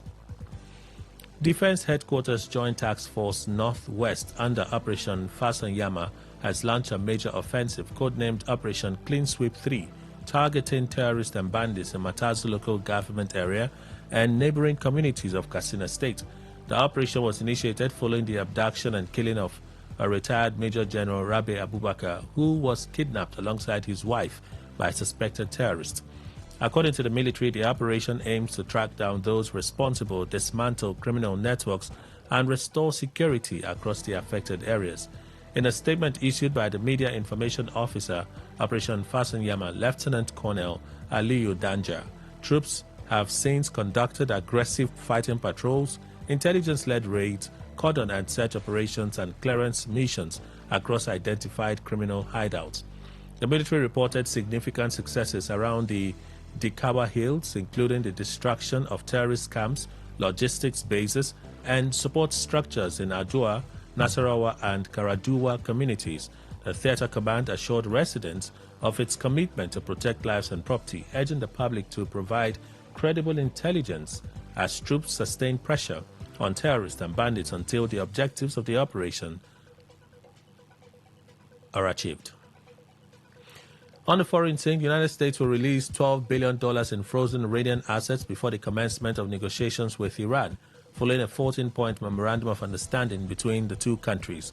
The document reportedly outlines the phased release of $24 billion in Iranian assets frozen abroad during a 60-day negotiation period following the signing of the agreement. According to the memorandum, half of the total amount, $12 billion, must be made available to Iran before formal talks begin, with the remaining funds to be released during the negotiation process. And that's the news update on Today 95.1 FM. Good morning. Thank you for your time.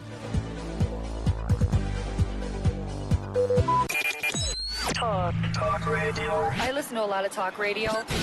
95.1 FM.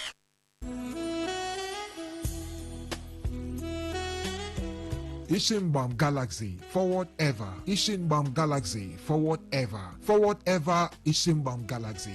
This is to inform our esteemed members that there will be a crucial meeting of Ishinbam Galaxy on the 27th of June 2027. Time 12 noon prompt.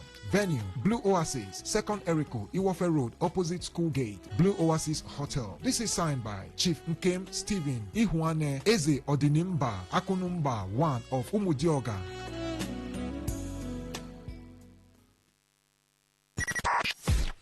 .1 FM, Voice of the People. And we're back. All right, thank you for staying with us. Let's continue. I'll return to Mr. Ndukwe straight up. Yeah, so what I was saying then is that Obi can make that as a political promise. Whatever he will do, should he eventually become the president, might be a different thing altogether. And nobody's going to push him away from Aso Rock that he has done. He didn't do exactly what he promised in America and all that. But one point is that if you check whether he should consider that it's one section of the nation that has that, he has chosen to say that. He has every right to do so. Because if it were another person, if you check all the people that the president of the country that is supposed to be the president of Nigeria has exercised this prerogative of mercy on, they belong to a section. And what they may have done may be bad to the nation and all that, but it's forgiveness. You remember even in states, you see chief judges go around, go to prisons, and then effect releases of some people that have overstayed and all the rest of them. Some of them committed offenses that were abhorrent, but they'll be released. So it's a window like you have or this thing that my heart never any day I said, but it's part of the law. What do they call it? Plea bargain. For me, it's like you emboldening somebody who has taken billions. You say, okay, you give us back this and that. I don't like it, but it doesn't mean that it will stand. So that's just the way I look at the OB's promise and all that. But the first thing is, will he win? Let us wait and see. Mr. Momo. Yes, that statement is reckless. That statement is unnecessary. That statement is unwise. That statement lacks empathy. That statement shows that is an apology of the separatist movement.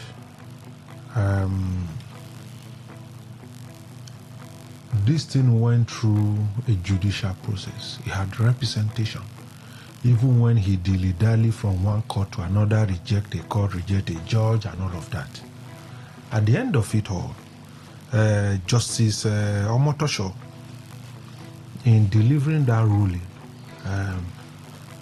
said 233 security agencies died. 164 police stations were razed down. So when I said that statement lacks empathy, Obi has never, this can be fact-checked, Obi has never, any of these IPOB killings at that time in the southeast, or what this guy did in Finland, was doing from Finland. Mm-hmm. He has never posted it. He has never talked about it. But he's quick. When there is a death in Kano, he'll be the first to post and give some lectures that were not solicited for. So, again, you see a desperate man who is trying to hold on to everything possible. Most of the politicians in the Southeast, that's their trademark. They do nothing. Then when election is around the corner, they began to sing songs that are sympathetic to the cause of the this separatist movement. That's what they do. If not, look at the Southeast before the emergence of a surprise by that statement. I think probably maybe he didn't read the judgment. He should have read the judgment and asked himself again whether truly he would have made the statement that he made. For me, it's an unwise statement and very unfortunate, coming from somebody who wants to be president of a nation like Nigeria. Okay, let's go to the international front, where Trump announced yesterday, it's been a back and forth for some days now, when Israel attacked Lebanon, a lot of persons started projecting that the deal would collapse. In fact, there were rumors that after U.S. launched those last week attacks on Iran, the deal was going to collapse. But high sources in the White House said even with those attacks, they kept talking. I wonder the kind of attacks that the U.S. actually staged in Iran.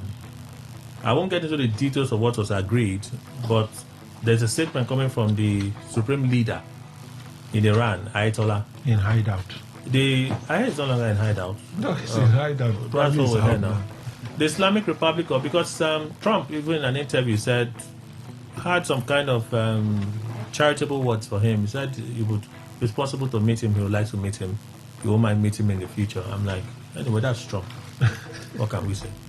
The Islamic Republic of Iran, under the leadership of its martyred leader, has completed its success over the American Zionist enemy.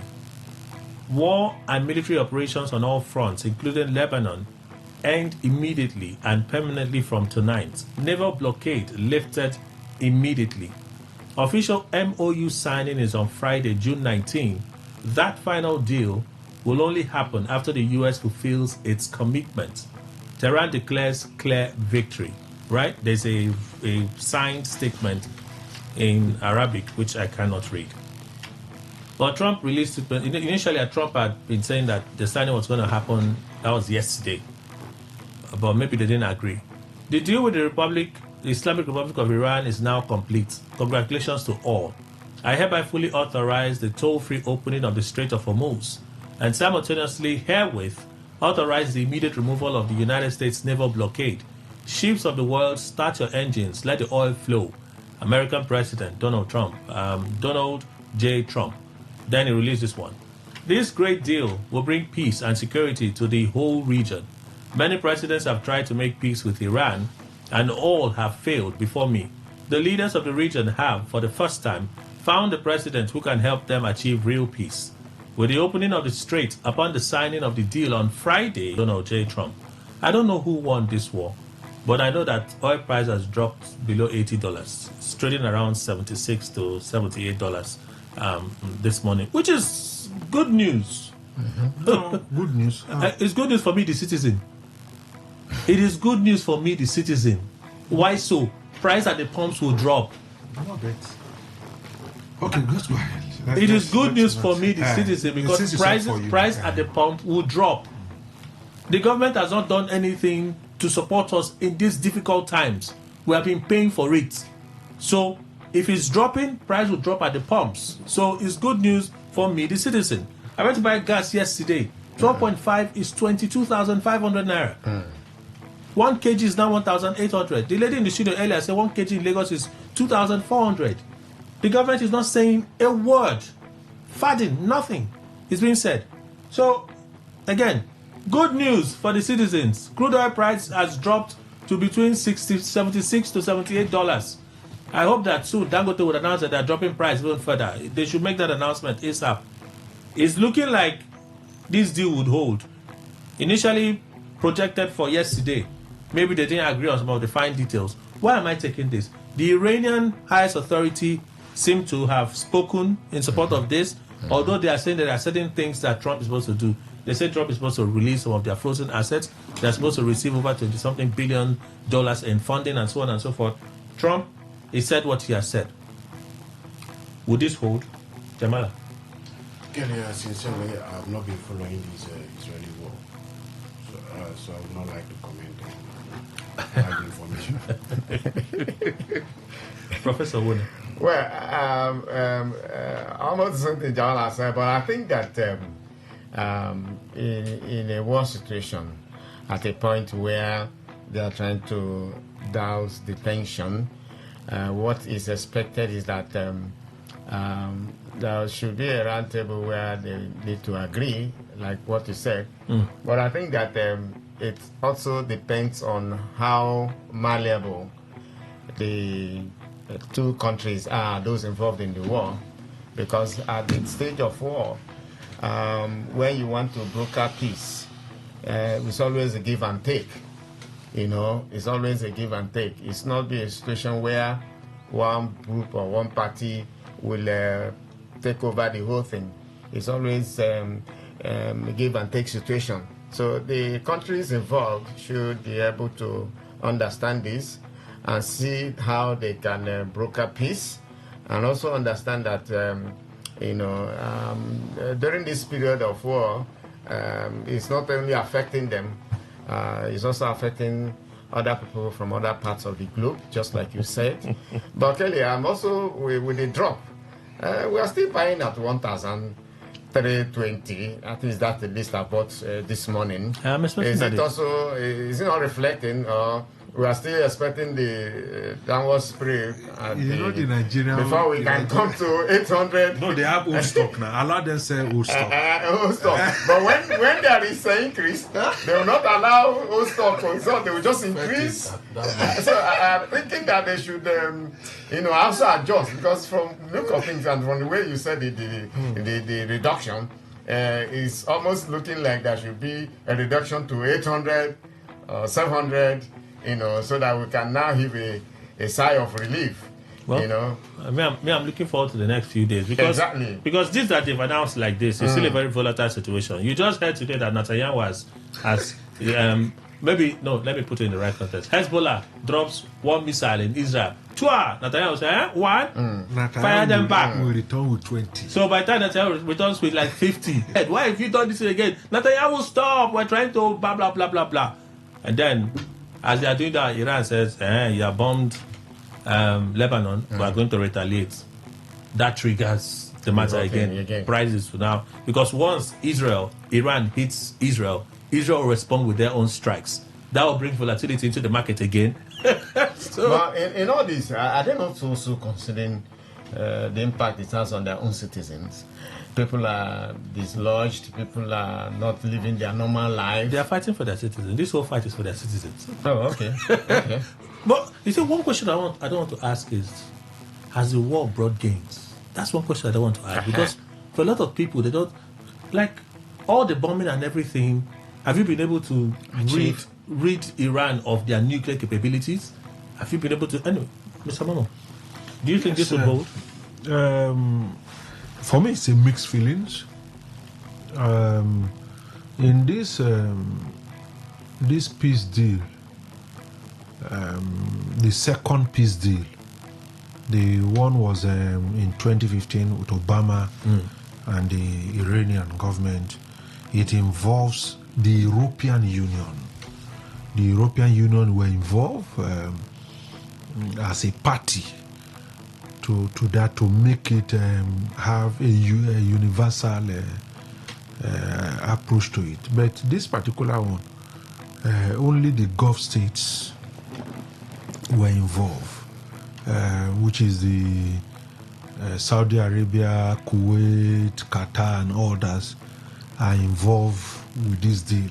I think one of the best thing he did to bring Iran to his knees is the blockade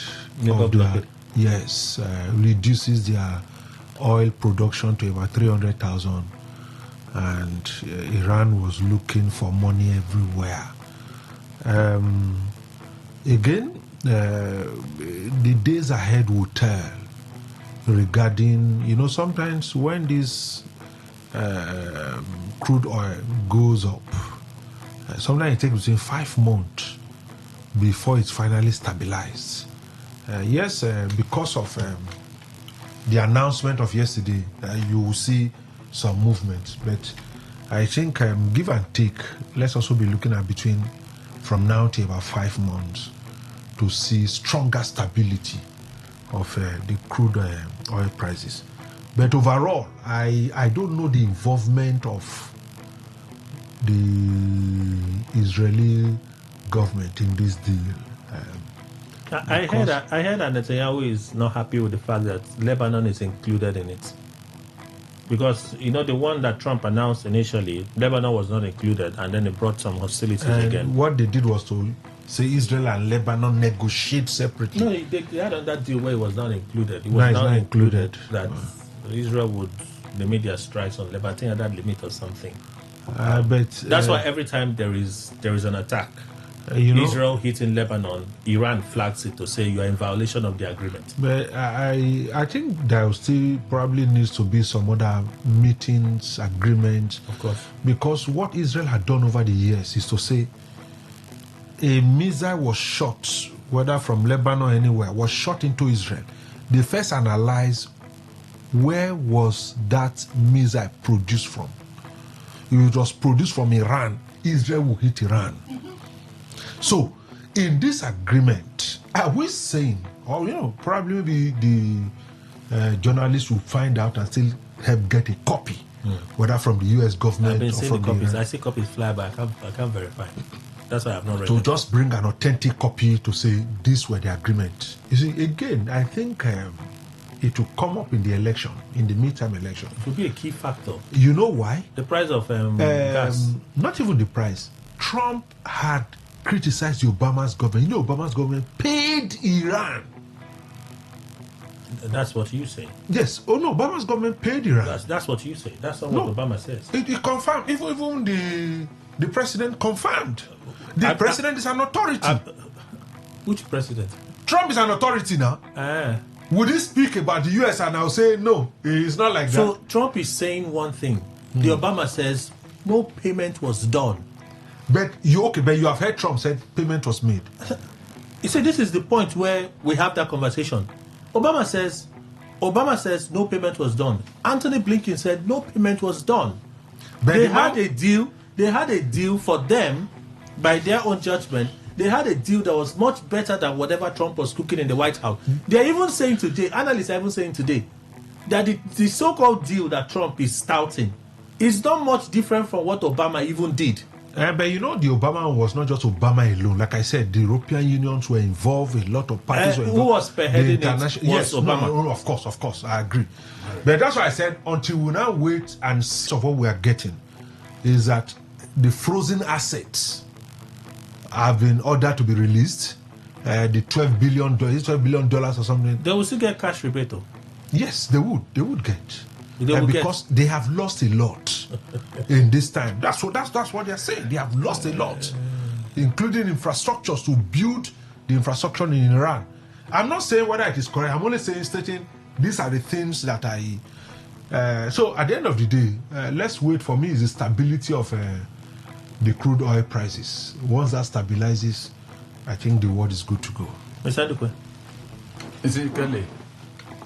My answer to whether it will hold is yes or no. Let me not put it on. Yes and no. Because yes, to the extent that they recognize that Netanyahu is leading Israel and not Trump, and they enter into whatever agreement Iran has with the U.S., and then Iran is funding Hezbollah in Lebanon. They say Lebanon will fire, Hezbollah will fire Israel. Israel will just fold their arms because there's a peace deal. They will strike and strike and strike. And even if Trump likes, let him leave Israel alone. Israel will fight until he dies, because that's the character I have seen in Israel. It doesn't matter who is leading them all. So they are fighters. So when they recognize that, it will always make them check themselves. Let Iran not be raising red flag Israel has violated. When from Gaza, they struck Israel when they were having either festivities or whatever. I said those who did that, they didn't know that the sand in Gaza was going to burn. No matter what you tell them, the sands were going to burn, and it did burn. And they got tired of the whole thing. So that is to the extent that, yes, once they check themselves and also recognize that Israel is being led for now by Netanyahu, and Trump is far away, even though they have cooperation agreements, that cooperation may not hold all the time. No, because of this singular fact that when you bring Israel, I think, just this morning I saw the clip of it on television, that if Hezbollah strikes us, we are going to strike and strike. You won't tell me that Netanyahu is not aware of this thing. So for me, I don't know exactly what they have in mind when you hit somebody who has ability to hit back. This is not a religious affair. I'm telling you, it's only in religion that you will do forgiveness. But for diplomacy, tit for tat. You can see America. America always try to show itself, unless reason makes it to prevail on it before you see it change its position. If not, they would try to show that they are the strongest military in the entire world. So I don't know whether it will hold or not. All I know is that if it holds, fine for us, so that we will have less of these problems we are having in terms of oil prices. Good. That's all. So one of the things that I've been reading, and for me it's quite striking, is the realization that before now, Israel and Lebanon, they've been exchanging banters, right? Iran would always talk, but Iran did not directly attack Israel. But you see, this invasion or attack by US and Israel has exposed us to the reality of the Strait of Hormuz. The importance of it. And that's the biggest leverage Iran has right now. If not for that, they would have leveled So Iran. when they are shouting, you're in violation of this treaty, what they are shouting is, we are going to close the straits completely. You know, one of the funny things, when I say contradictions, is US military and even Hegseth and Trump will be shouting, the Strait of Hormuz is open. Ships in their record numbers are passing the Strait of Hormuz. If the Strait of Hormuz is open, why is the president announcing in his declaration that the Strait of Hormuz is now open? Yeah, but you know, there were some that followed it. The Strait of they were struck. No, when the military says the Strait of Hormuz is open, commercial ships can make way, right? You were coming today to see announced that the Strait of Hormuz, because when you said this, when they were saying this was open, Iran says any ship that dares to cross will bear their liability. Iran was saying so. So you've been saying the Strait of Hormuz is open. Now you say a deal has been reached. You are now even announcing the Strait of Hormuz is now open. So the ones you were saying before, what happened to them? People refused to. People refused to pass. I think that's like a reassurance, you know, to people that look, if this is coming from the authority, you know, probably people had the fear, you know, of actually passing with that formal pronouncement from the authority. So maybe that's why he's just repeating and saying it, just to give people that assurance. Okay. And probably because of the market reacts to such news. Exactly. Let's move on. Let's look at other things this morning. We're getting reports that Atiku may be considering may have picked Amechi as his running mate. Is that a good combo? Let me leave APC, man. Let me go to Professor Wood. Let me go to Professor Wood. Well, I think in a way that's a good strategy in a way, because Atiku actually want to also have a stronghold in the south, and that will come through Amechi, because it appears the political relevance of Amechi, what he has done so far, given his personality, will also give Atiku that leverage, that opportunity to do that. But you see, it's also a strategy, because coming from the south, where it appears, particularly in Rivers State, where it appears APC has a very firm grip, through the FCT minister, the Rainbow Coalition, so it's an attempt to actually, break, losing that grip, from the Rainbow Coalition, because obviously you know that Amechi also has, followers here in Rivers State. That will also affect, the other parts of the South region.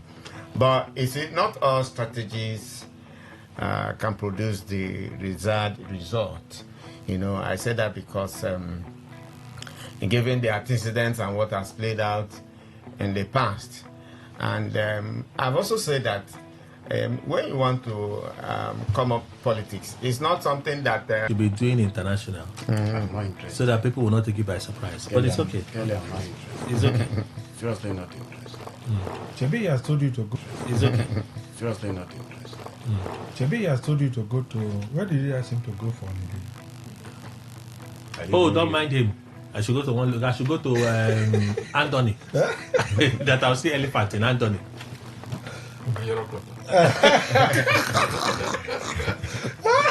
Please go ahead. Kelly, when I saw the signal or the flyer from one of the Amichis group on social media, then I saw it reported in some of the. But it's not been confirmed. It has not been confirmed. I agree with some of the national dailies. I said, politics generally is the interest of taking over power from those who are presently holding it. But if you look it sincerely, do you think that Atiku Amechi is a very perfect combination? I would say to a relative extent, yes. But will it give them that desired result? I beg to say, I'm afraid. I'm afraid in the sense that Atiku may have some northern states at his fingertips. I don't think Amechi has that some of the southern states. Okay. That you can conclusively say these states would deliver Amechi. Now, ordinarily, sentiment of our own, ordinarily, one would think that the citizens of the south and some of the east, if Obi wasn't in the picture, sentiment will come in to say this is one of our own. But again, like Prof said, history will come to play. Now, Amechi contributed heavily to the fall of to the loss of the Goodluck Jonathan in 2015. The PDP government. Yes, to APC. PDP government, yes, losing to APC in 2015. And some of the people who hated Amechi that time still do till now because of the role he played in removing, in quote, his brother from the seat of power. And if there is a way for them to revenge, I think this will be the opportunity for them to do so. But my fear is no matter who you bring in, no matter field a single opposition, Obi, like it or not, will take over the south, southeast. Okay. Like it with some state in the south. Okay. Will win. For the west, we cannot tell. That is why I say for the west, we cannot tell if. But look at what happened in Lagos in 2023. Lagos is one state now. Fine. Look at what happened in Oyo State. Is it? Yes, Oyo State. APC won Oyo now. Kwara State. Which of the states is Makinde is Oyo now? APC won Oyo. I'm coming. APC won Oyo in 2023. In 2023? Yes. APC won Oyo State. Okay. But we're looking at the governor of... the influence of the governor. The influence of the governor. No, you know the governor worked for APC, yes, the G5. Yeah, the G5. And so now this 27 will be a different ballgame. Because so he is contesting. Yeah, he's contesting. I don't know for relevance. You have to bear to put it in his CV. At least he's contesting. To put it in his CV, like G1. So, if you bring these factors to bear, then you see that it's difficult to win, coupled with the fact that you're not fighting against the sitting president alone, you're fighting against the institutions of government. So the pair, if confirmed, will not make much of a difference. It will not. The present environment will not. Mr. Momo. Though so many persons would have loved to. Yes, it is now alleged that the best man in the ADC will now be the deputizing Atiku. Amici has all of the credentials as the best person, best in anything you look at it in the ADC. A fine gentleman, a man who became DG for the APC in 2 elections, and he won those elections. And those things are not mere mistakes. And for us to think that that network he would have made in those things is a waste. I think that we are underrating the man called Amici. Did you hear Oshomole's scolding of Amici? No, that is his personal opinion. He represents me in the Senate. That's his personal opinion about Amici. I thought you were an apostle of Oshomole. No, that's not, because the context of this talk is not. If he was not good, he will not be made DG twice. If he failed, he will not be made DG twice. Okay. Twice he won that election. Right. Regardless of who contributed to it, he led it. And we must give kudos to him because he did it. Now, unfortunately, he has left the APC. And I do not think, because this thing I hear Atiku will pick, no, it should not be. When there is a coalition, what it means is that Atiku and some other persons came in from the PDP. There is a block with the Malami, Amechi, El-Rufai and others. The block that came in from the APC. So, it's a sharing formula. It's not something that Atiku wishes. No, it should not be so. Because it's a coalition thing. No, you don't know. You don't know what may have happened behind the scenes. No, what I'm saying. 2023. No, that one is not coalition now.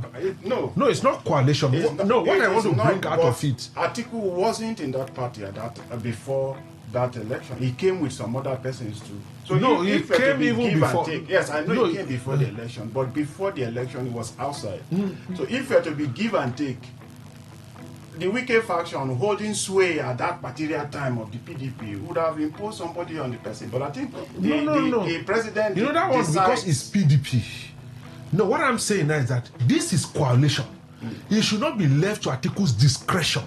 It is the blocks that made up the ADC should now say, like they did for the APC in 2015. It was not Atiku's choice for Oshibajo to become vice president.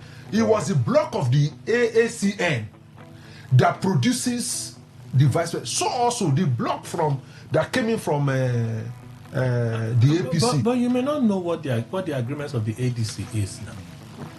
Are you privy to what was agreed? No, but I'm saying instead of using this word, suggesting as an outsider. Yes, I'm saying instead of using this word, he picks Amechi and then I'm happy about it. No, the blocks that made up the ADC should have said, probably if because they are very influential in the ADC, the Malami, the Amechi, the El-Rufai, the Aregbe Shola from Osun State that got so.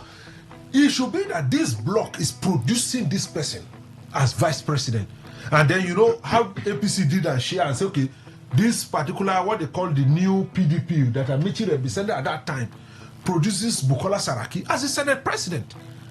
So I think that for me it is not something. Yes, they didn't want him, but he got it. But what I'm trying to say is that Amici was the best person in the APC, in the ADC, who should have.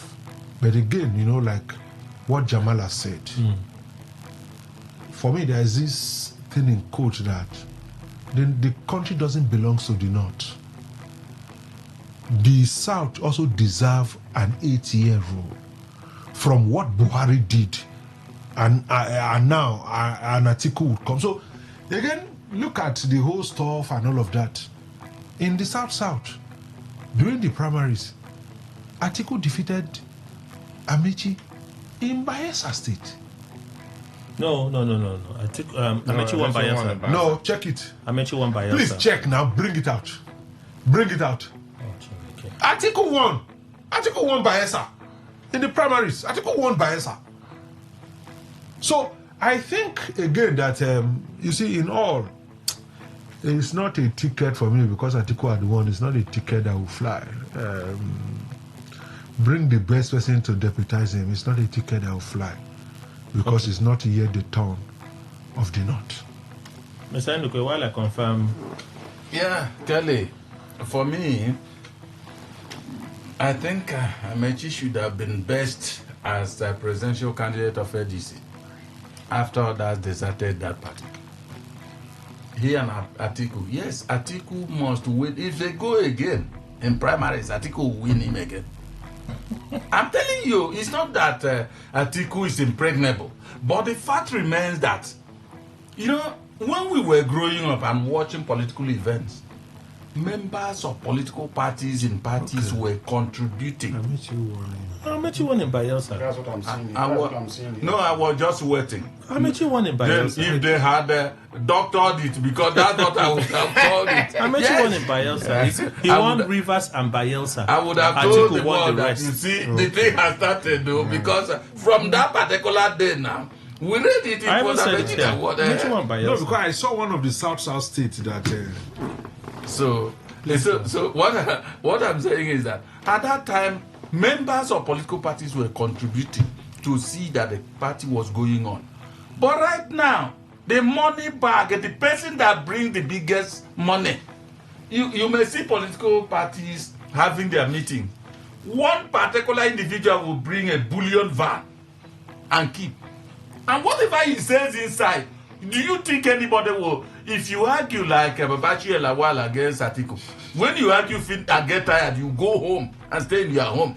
Because he is arguing and then he's doing. Simple. Our people will say, you are doing, you are talking, you are doing. Kelly, if I challenge you that what you are doing is not good, what you are doing is not good, and you bring out 1 billion and drop, and my own, I don't have anything. That is where it ends for me. I'm telling you the truth. Nobody, because in the country we have today, almost everybody is hungry. Only those that are highly principled that will say, let that hunger kill me because I won't break the record of that death. No. So Atiku,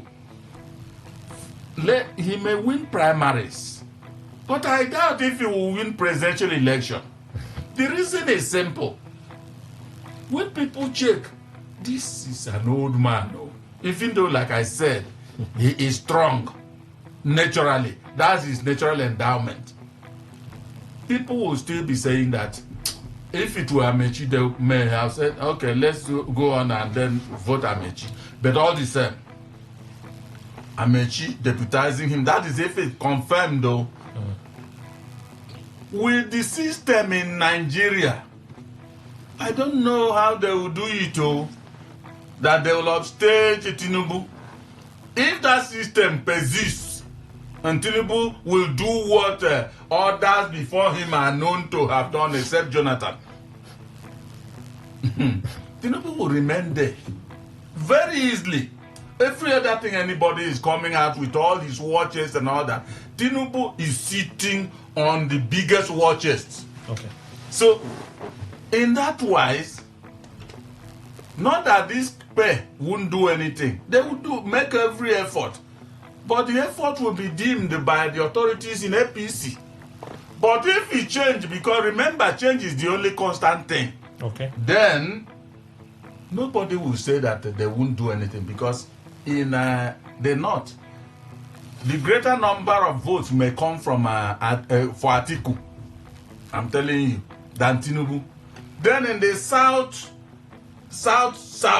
and again the Southeast even, they will, because of Amechi's involvement, at least Amechi, not another person. Share the vote? Yes, they may share the vote. The way I think, I might be wrong. But that's what I think. So in that wise, if you also calculate the votes that are from here and the southeast, add it with the north, will it match that of APC? Kelly, let's wait and see. Finally, do we as a nation owe Abdul Salam Abubakar a debt of gratitude? Goodluck said Abdul Salam Abubakar deserves credit for stabilizing democracy in Nigeria. He said, for when I consider defeat, people praise me, but for me, the man who really deserves the honor and praise is Abdul Salam Abubakar for stabilizing democracy. This will be a quick session. Do we owe him a debt of gratitude? Professor? I think so. We owe him that gratitude because we have also seen a case in Nigeria where transition programs were unduly prolonged, leading to a situation where somebody decided to step aside. But in his honor, he did what he was supposed to do.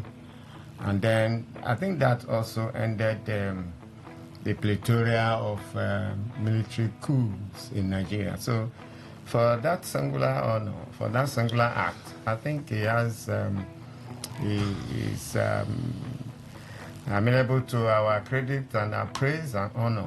Okay. And I think also that Goodluck should not also, say he doesn't win. He owns, we need to also give him that honor because it's one thing for you to build, it's another thing for someone to also come and destroy it. Right. At least for the fact that he sustained what Abubakar also did by that honorable conduct. All right. Jamala? Yes, Kelly, if you look at the set of leaders, the crop of leaders Nigeria is producing now, and you compare to the times of Abdul Salam, then you say, yes, he is worthy of our praise. Yes. He's worthy of our praise. And now, someone who held power for a few number of months, he was asked to come and bring in, it was an interim government, asked to come and bring in democracy, elected officials, and he did without extending the timelines. So if we're to be this set of politicians, leaders that we have now there is, sorry I'm bringing this, there is this rumors that, in fact this is a rumor, one of the members of the National Assembly said one of their major concerns in 2027, should they be re-elected, is to see how to amend the constitution for a 6-year single term. And you know that amendment, if it's came through, Buhari will come, Tinubu will come back to contest an election. I don't know. That is the game. So people stay in power and refuse to leave. They want to make themselves a lifetime president. So for him, just the few number of months, he conducted his activities. Call politicians together. Even the one said that Abdul Salam had called him even before that time and asked both Buhari and Jonathan to sign a peace deal that how the elections go, they would accept it. And so he didn't just hand over. He's still here with us, seeing how to go about it so that the boat would not capsize. And so we owe him that debt of gratitude, not just as a military officer, but what he had been able to transfer power from the military to the civilian rule. Well, Kelly, I think the person that said that might not be wrong on that particular one, because Abdul Salam could have decided to truncate that and continue. What happened to Abacha when he sacked Shoneko? Was he the one appointed as the interim head? But he sacked him and then overthrew. In fact, he was getting ready to become the only president, because even politicians, everybody was jittery. All of them agreed to adopt him. So you can see, Abdul Salam, I think it was only 6 months. Then can you imagine, even if he's 8 or even if he's a year, he tried. You know, Kelly, I always say that every human is a thief. Yes. Excuse me. Listen, you didn't hear wrongly. Excuse you what? Listen, you didn't hear wrongly. I said every human is a thief. How? It is the desire of heart to own something good. Now, if you see those who steal because they cannot bridle that desire, they keep on looking. Even those of them that go after women, when you keep on looking at women, then you are dragged into that. Then because of that desire, you couldn't bridle it. And that's why Bible said bridle all such things. Abdul Salami, what I see made him different is that he bridled that desire. Without a desire for it is not stealing. Don't listen to Odamala. Why won't I listen to him? No, why won't I listen to him? I don't understand. I didn't know that two of you will join. But what I'm saying, let me finish. Man will not look woman. Choose your own way. Choose your own way. So what I'm saying man will look woman. The Bible says when you lust after. That's a different. That's a degree of it. We look. We come out. God, what God created. Kelly, you people should choose your ways. I beg. I will listen to him. What I'm saying is that when you do not allow because all of them, you see how long Abraham Babangida stayed. And even when he was going, he said he stepped aside. Can you imagine that? Was it his farm that he was heading? He stepped aside. That means reluctantly. So Abdul Salam was able to confine himself within those a few months. So when they were saying this and that about the things may have gone corruptly and all that, I said, please, leave this man alone. Whether, assuming if they maybe, like this studio is where they put Nigerian money, he came in here and carried even 3/4 of it and left within that time. He deserves credit. You know why?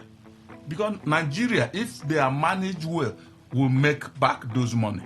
But this head of states, military head of states, who are you to give them time? No, you won't give them time. When they want is when they will leave. So Abdul Salam did well. 08109510951. Let's hear from you. We'll read messages as well as they come. So, okay, that was me. So this is the first call. 60 seconds. Good morning. Hello, good morning. Welcome, sir. Yeah. Let me start with Abdulsalam. Abdulsalam has done well. It's not doesn't have this toga of do or die. If not, he would have decided to remain in office to enrich himself. Then for Peter Obi, that statement that he made, I think last week I said it when he said they should not stereotype where criminals come from. So it's a pretender, it's an unknown danger that God will not allow to happen. As one of the analysts said, he never condemned the activities of IPOB and innocent in Southeast.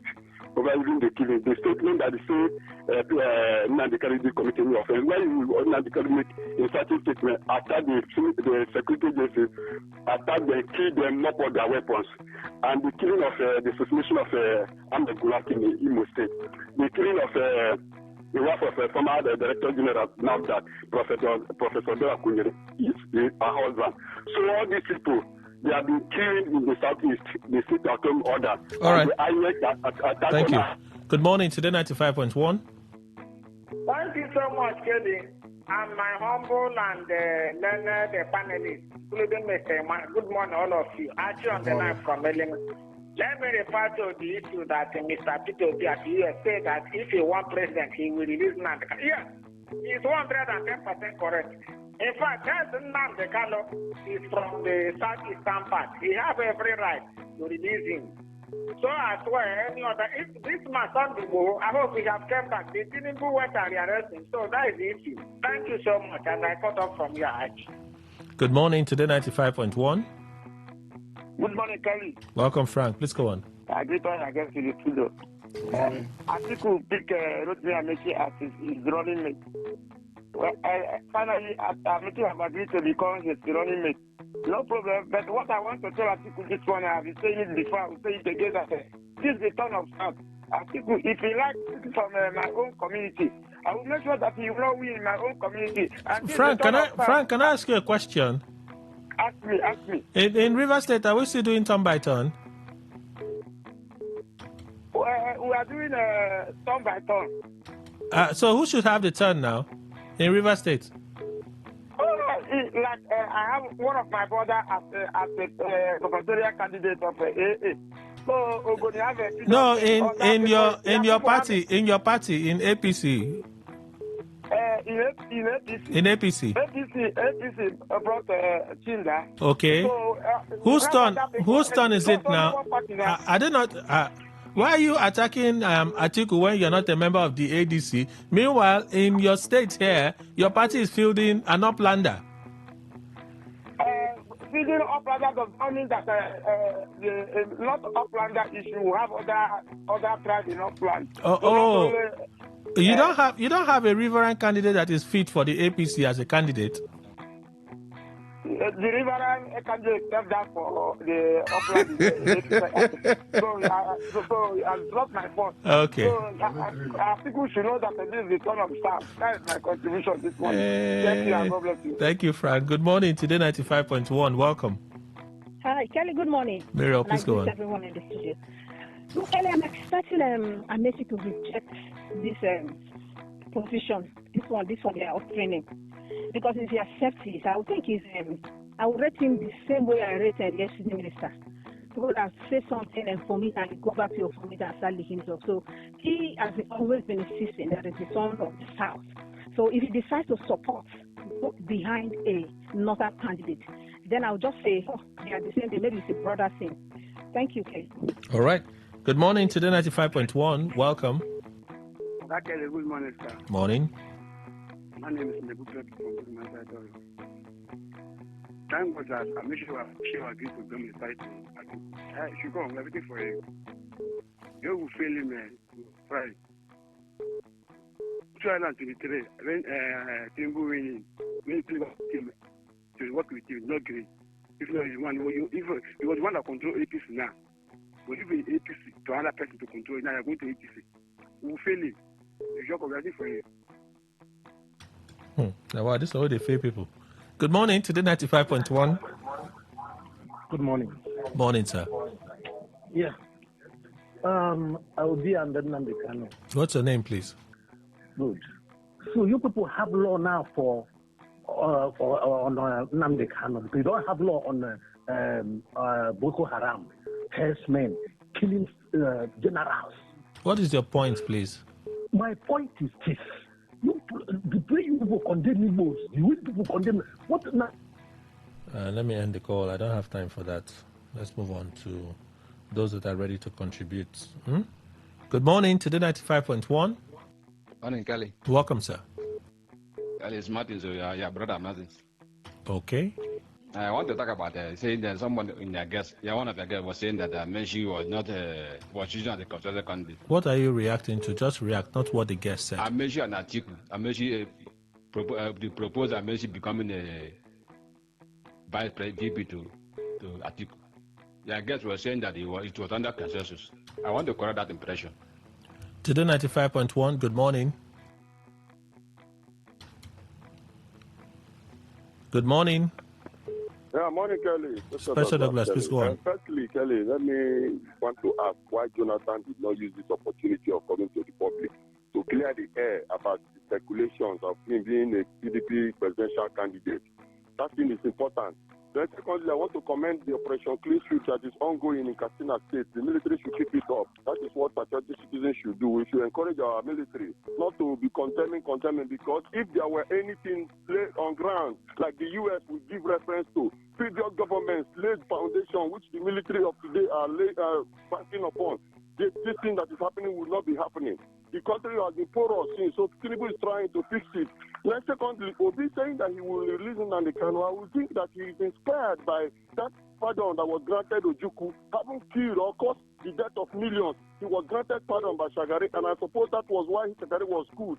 Instead, I would propose that if Tinubu wins the second tenure, they should amend that prerogative of mercy to remove capital punishment and only put fraud. Okay. Thank you you. so much. Thank you. I believe the case of Ojukwu was during the war.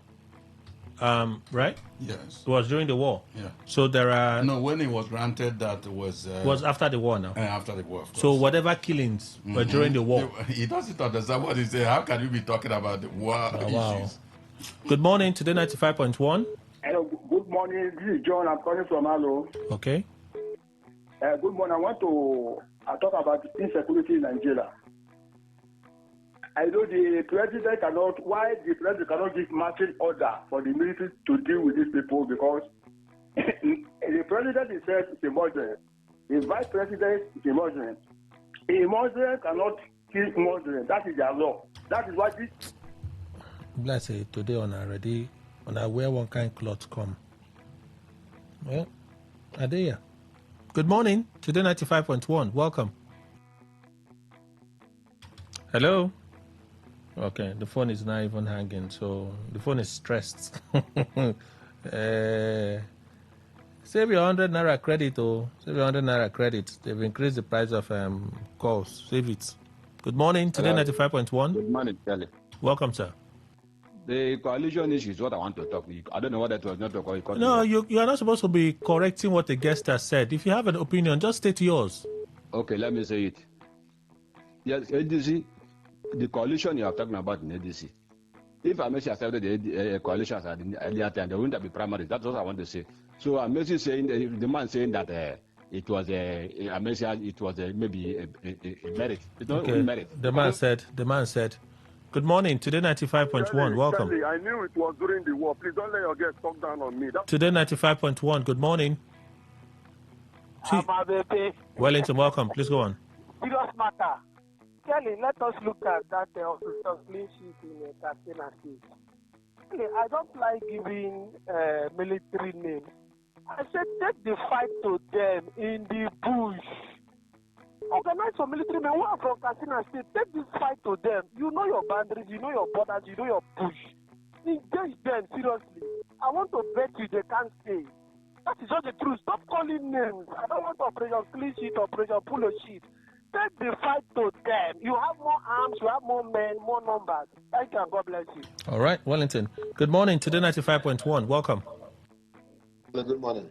Morning. I'm Chuno calling from Ajib Radio of Port Harcourt. Kelly, see, I don't know why we always talk of the one Amechi did to Jonathan, but we don't talk of the one Jonathan did to Amechi. Your guest, Jamala. Why not react to the story? Why not just react to the story? People know the rules. This morning, you always be my friend, but today. I'm going to take your anger somewhere else. Good morning. Today 95.1. Good morning, Kelly. Welcome, Obed. Yeah, good morning, all the studio. Good morning. Good morning. Yes, Kelly, I think there's nothing wrong for Amechi to have accepted to become a running mate. There's nothing wrong because there were some people who made call 19 times to this kind of offer. They never got it.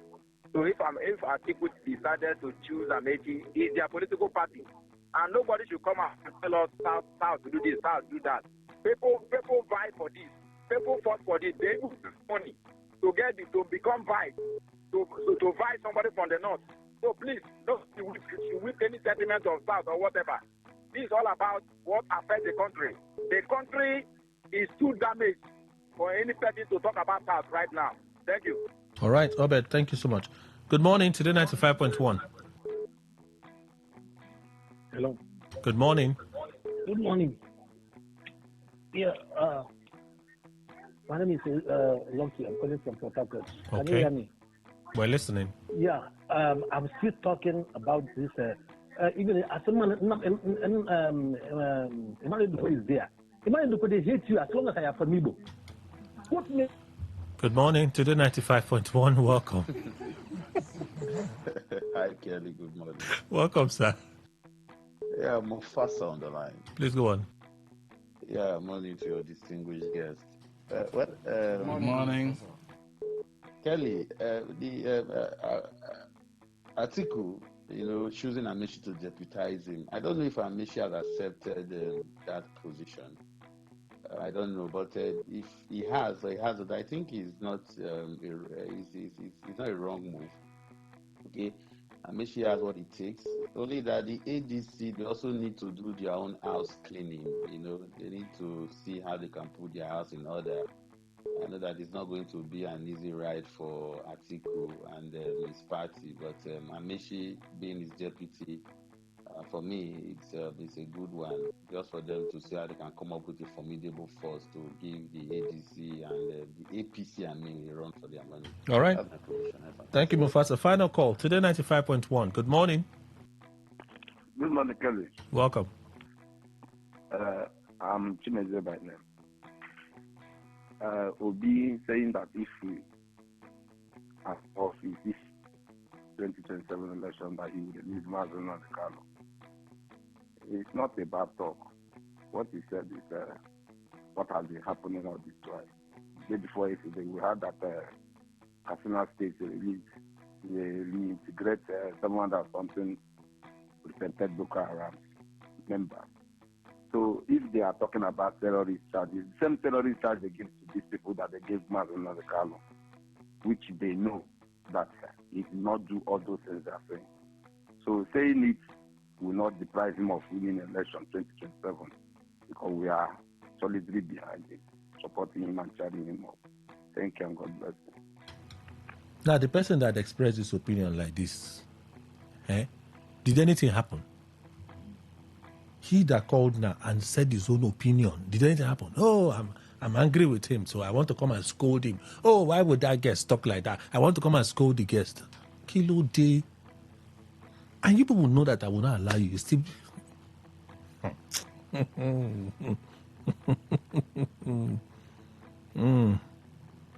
There has to be order. Oh. There has to be order. Where there is no order, there will be chaos. I don't understand. All right, let me read some contributions. Opinion poll. Hello, John. Good morning, Kelly and the panelists. What type of gratitude, actually? Is Nigeria his private property in the first place? Okay. So. Sika Iyang. The nation owes him no debt, but gratitude can be given to him. Oh, Jim.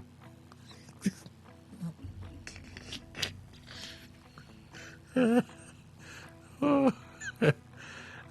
Please. Yes. Yes, the nation owes him a debt of gratitude, but my question is, what did the democracy achieve? In democracy, women are still passing on during child labor because of lack of health care. Sunday Asua says, not really. We do not owe him a debt of gratitude. So what did I ask? Abdul Salam Abubakar deserves credit for stabilizing democracy in Nigeria. Jonathan asks, does the nation owe him a debt of gratitude? That's the question. Somebody said, hey, debt, yes. Or debt, no. Gratitude, yes. All right, let's read some more contributions from you this morning. Irene Zekweme from General Post. What's happening? Oh, frequency issues. Okay. All right, we'll escalate to our engineers. Let's see. Yemo. Good morning, Kelly and the panelists. How did they retrieve my father's corpse from the bandits while the federal government is trying to fight these bandits in their own way? You see, this northern government integrating bandits into the society, even conducting marriage for them. Politicians are the problem of this nation, which were Nigeria. Chile Edwin, in fact, FAC funds have contributed a lot to the state government. Kudos to the federal government, but with little to show for it. Abdul Salami Abubakar may not be telling the truth except to accept that the wife, Titi Abubakar, persuaded him to hand over. Okay. Oh. Skifu Piro, why I chose Amechi as running mate? Atiku should not tell us any reason. The South has not finished their turn. Okay. Chekube, good morning, Kelly. Just imagine what happened to General Rabe being in the Southeast. I can't imagine it. Oyema Sylvester Kanayo, good morning, Kelly. How did you retrieve our father's corpse from bandits? This is 1 in a million question from the family of the slain general. The government that could not secure the kidnapped persons alive, whose government was in contact or is in contact with the bandits. Dr. Mrs. Sima Olibara from Owerri, we need to rise up as opposition and say enough is enough. All right, that's a message you choose to drop on social media, and then you have an absolute right to drop it, yes. But since it's not part of what we're talking about, we have left it. The debate can happen there, yeah? You have committed no crime, madam. Okay. So let's go to WhatsApp. I'll read the text, play some of the voice messages, and then we'll go read your messages, some more of them. Akpabio is afraid of Oshomole because he knows he can plan to remove him as Senate President. Nigerians respected Oshomole than Akpabio. Captain Arowolu from Rukwoku. Some of these messages, please, guys, speak for yourself. You respect Oshomole more than Akpabio. Say you. I don't see where you became the spokesman for Nigerians. I was still in SS2, or I was still an SS2 student on that mysterious morning, June 8, when the news of Abacha's death came in like a whisper. He was so dreaded that people were afraid of talking about him even in death. We thought we were in for another long dictatorship, but Abdulsalami proved us wrong. So we 100% owe Abdulsalami all the gratitude for civil rule today. It's my belief that none of the crop of politicians we have in power today would have done what Abdulsalami did in 1999. Melody Uniport, that's your contribution. We thank you. Atiku choosing Amechi as his vice president is good for him because he has realized that the former minister is famous and capable to get the job done. Moreover, the name of both of them starts with A. So with Amechi being the vice president of Nigeria, Atiku will get much more votes here in the South-South region. Engineer Madi Soki from Rumo Parali Akbo community. That's your contribution. Thank you, sir. Please, the state government who brought the general's dead body to the family should also bring the wife back to them. All right, so there's no much talk about it. Ejima from Army Range, that is your contribution. Now that the general is being killed in Katsina State, perhaps it might be the turn of Katsina State to recruit 2,000 forest guards. We're moving in a circle to nowhere. Good news, Okedede. That's your contribution. Thank you. A gift Joseph here. A whole army general died in the hands of bandits and the children plus teachers stealing in the forest. And all Mr. President will tell me is Nigeria is our country. All right. It says Bobo Juice. All right. Thank you, madam. Peter Obi never said they've come. Peter Obi never said he will release Nnamdi Kanu if he becomes president at that occasion in USA in an open field. I watched and listened to him throughout. Charles. Well, argue with yourself, not be me. We should be honest to ourselves. Is the imprisonment of Kanu justified? What's your position? Maxwell, you haven't said any position there, so not be here. If releasing Nnamdi Kanu by Peter Obi, if he wins the election, will be controversial and go against what some Nigerians believe to be bad, what is happening to the north, like Boko Haram, government just released 10,000 bandits back into the community. Okay, who gave them the power? Okay, so Kelly, I think we are too biased with our analysis toward this statement from Peter Obi. We are too biased, so that will include you. Okay, Solomon from Igboeche. Maybe it's just you. But it's okay. Since you have acknowledged that you're biased, sorry. Peter Obi's comment on MNK is an unfortunate one. It's quite appalling that MNK's case is now being used to score cheap political points by desperate politicians like Peter Obi. Second, for the incessant killings and abduction by bandits, if the government wants to wipe out these blood-sucking demons in one day, they will do it. But the Islamization agenda of these sects, powered by some top men in power, is the reason why nothing is being done. Simply goodness from Alakaya. That is your contribution. Thank you. The president is reluctant in calling fire and brimstone on the bandits. This is one of the benefits of democracy and is quite frustrating. It is well with Nigeria. Demola Fumi from Rumokuta Market. That's your contribution. Thank you. Nigerian politicians can never be trusted. I heard it clear from Amechi that he didn't buy presidential. That he bought presidential form, not vice presidential form. And he ruled out VP slot, insisting he's running for president in 2027. But today, the same Amechi said he did not buy the form, has agreed to be Atiku's running mate. All we said May. We kept saying May. Thank God ability at Tribune. I've left you. Thank you. Israel can't fight Iran without the help of the United States. Most of their weapons and money come from America. If Israel strikes Lebanon and Trump leaves them naked, he said they are finished. Ernest from Woji. Are you sure? Are you sure? Israel is a strong nation, no? Very strong nation. That's why their neighbors are afraid. They are surrounded by their neighbors, and their neighbors are afraid of them. Don't underplay the strength of Israel. It's deadly. Hi, Kelly. Today marks 1 month of incarceration of Oyo school pupils, staff, yet government shows no sincerity in efforts to free them. Rather continues in their 2027 campaign. Within 5 months, over 5,000 lives have allegedly been lost. So these deaths, including that of General Rabe, have proven wrong the Borno State government reintegration policy of over 720 terrorists. What's the link? Thank you for your contribution.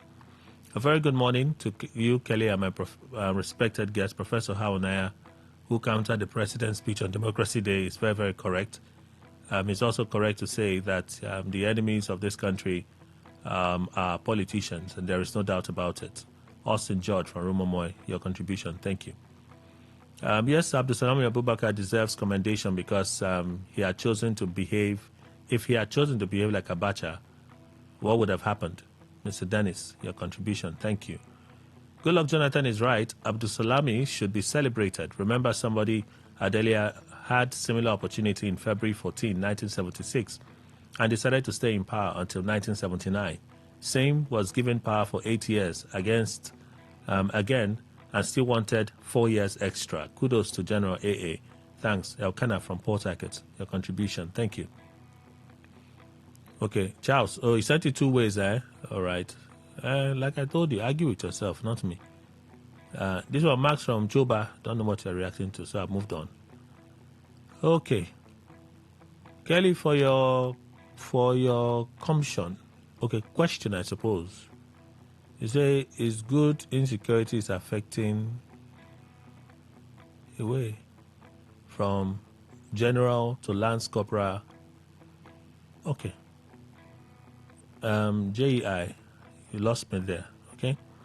For Obi to openly say that, it means he has it in mind to divide Nigeria. Again, the fear of giving power to an Igbo man increases. Kelvin from Port Harcourt, your contribution. Thank you. Thank God Ability Tribu read this message already. Okay. Kanu, you're sending me to call Mama to order. What did he say? Okay. No more. I don't try. So let's listen to the voice messages that you've sent this morning. We can't listen to all of them, so we'll just listen to some within. Let's go back to those that sent earlier. So this message is 2 minutes, and you know I won't play 2 minutes for whatever it is. Even if you dash me money, if I know I'll play 2 minutes. Give us a moment.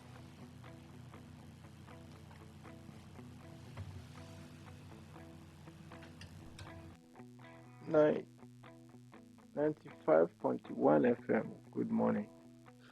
Mr. Kelly, good morning. I greet you. Happy New Week. This is Godwin from Oigbo. I listened to former President of Nigeria, Dr. Goodluck Jonathan. Jonathan is always speaking as a leader. Both the proverb he used, all of them, if you look at it very well, you know that yes, a leader has spoken. Praising Absalami Abubakar that is doing well in terms of demo.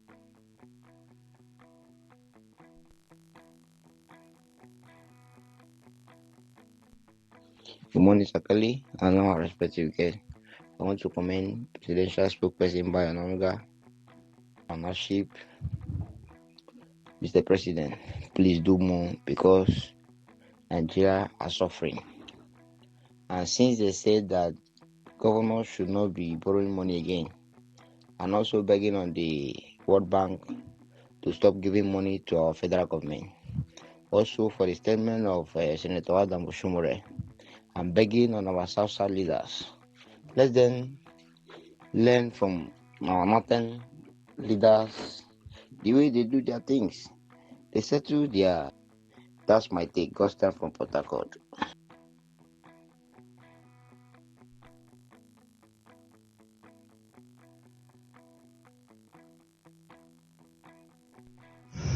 Yeah, Kelly, very good morning. And my name is Innocent.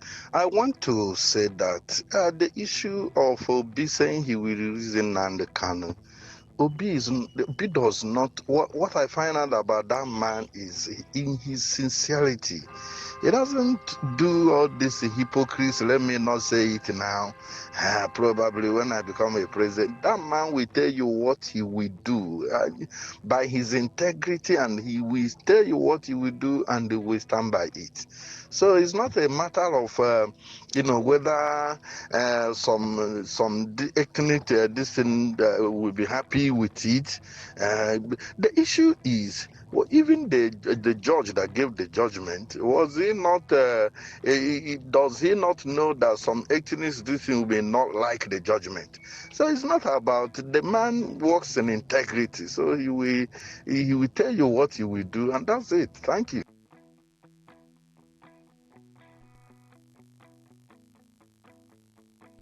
Good morning, Kelly. Good morning, Ogema, and the other panelists. My name is Mr. Eze. Please, I want to ask the statement that Obi did. Please, I want to ask, what is it that Nnamdi Kanu did that is different from Sunday Igboho? Are they not fighting for the emancipation of their people? How come Sunday Igboho was set free? I think we've answered this question. We've passed all this period, so we have to go. Thank you all for being part of the show. Thank you so much for your contributions. Some of our panelists left already. Mr. Daniel Momo, a public affairs analyst, strategic planner, travel consultant, and a member of the APC. You have our deepest appreciation. Professor Emmanuel Wona, professor of political economy and development studies, a development consultant as well, University of Port Harcourt. Prof, you have our deepest appreciation. Living Gifton Jamala, Esquire, private legal practitioner, head of legal documentation, Berlin Properties. Thank you, sir. Thank you, Kelly, and thank you to DFM. And Mr. Emmanuel Indukwe, who is our in-house analyst. Thank you, sir. Thank you very much, Kelly. Thank you, Nigerians. That's our show, everyone. Peace.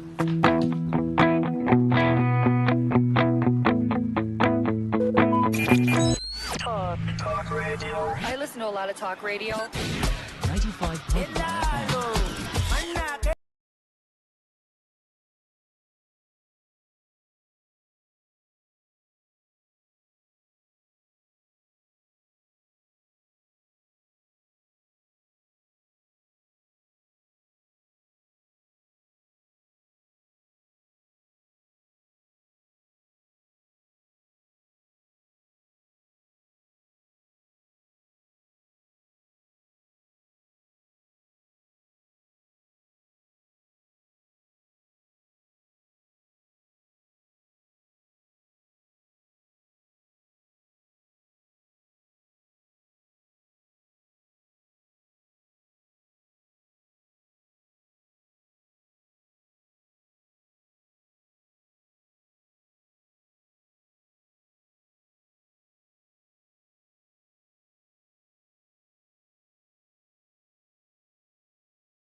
ready to turn up the volume and dive into the heartbeat of entertainment? From the hottest celebrity gist to trending music, movie buzz, viral moments, and behind-the-scenes drama. This is where the fun never stops.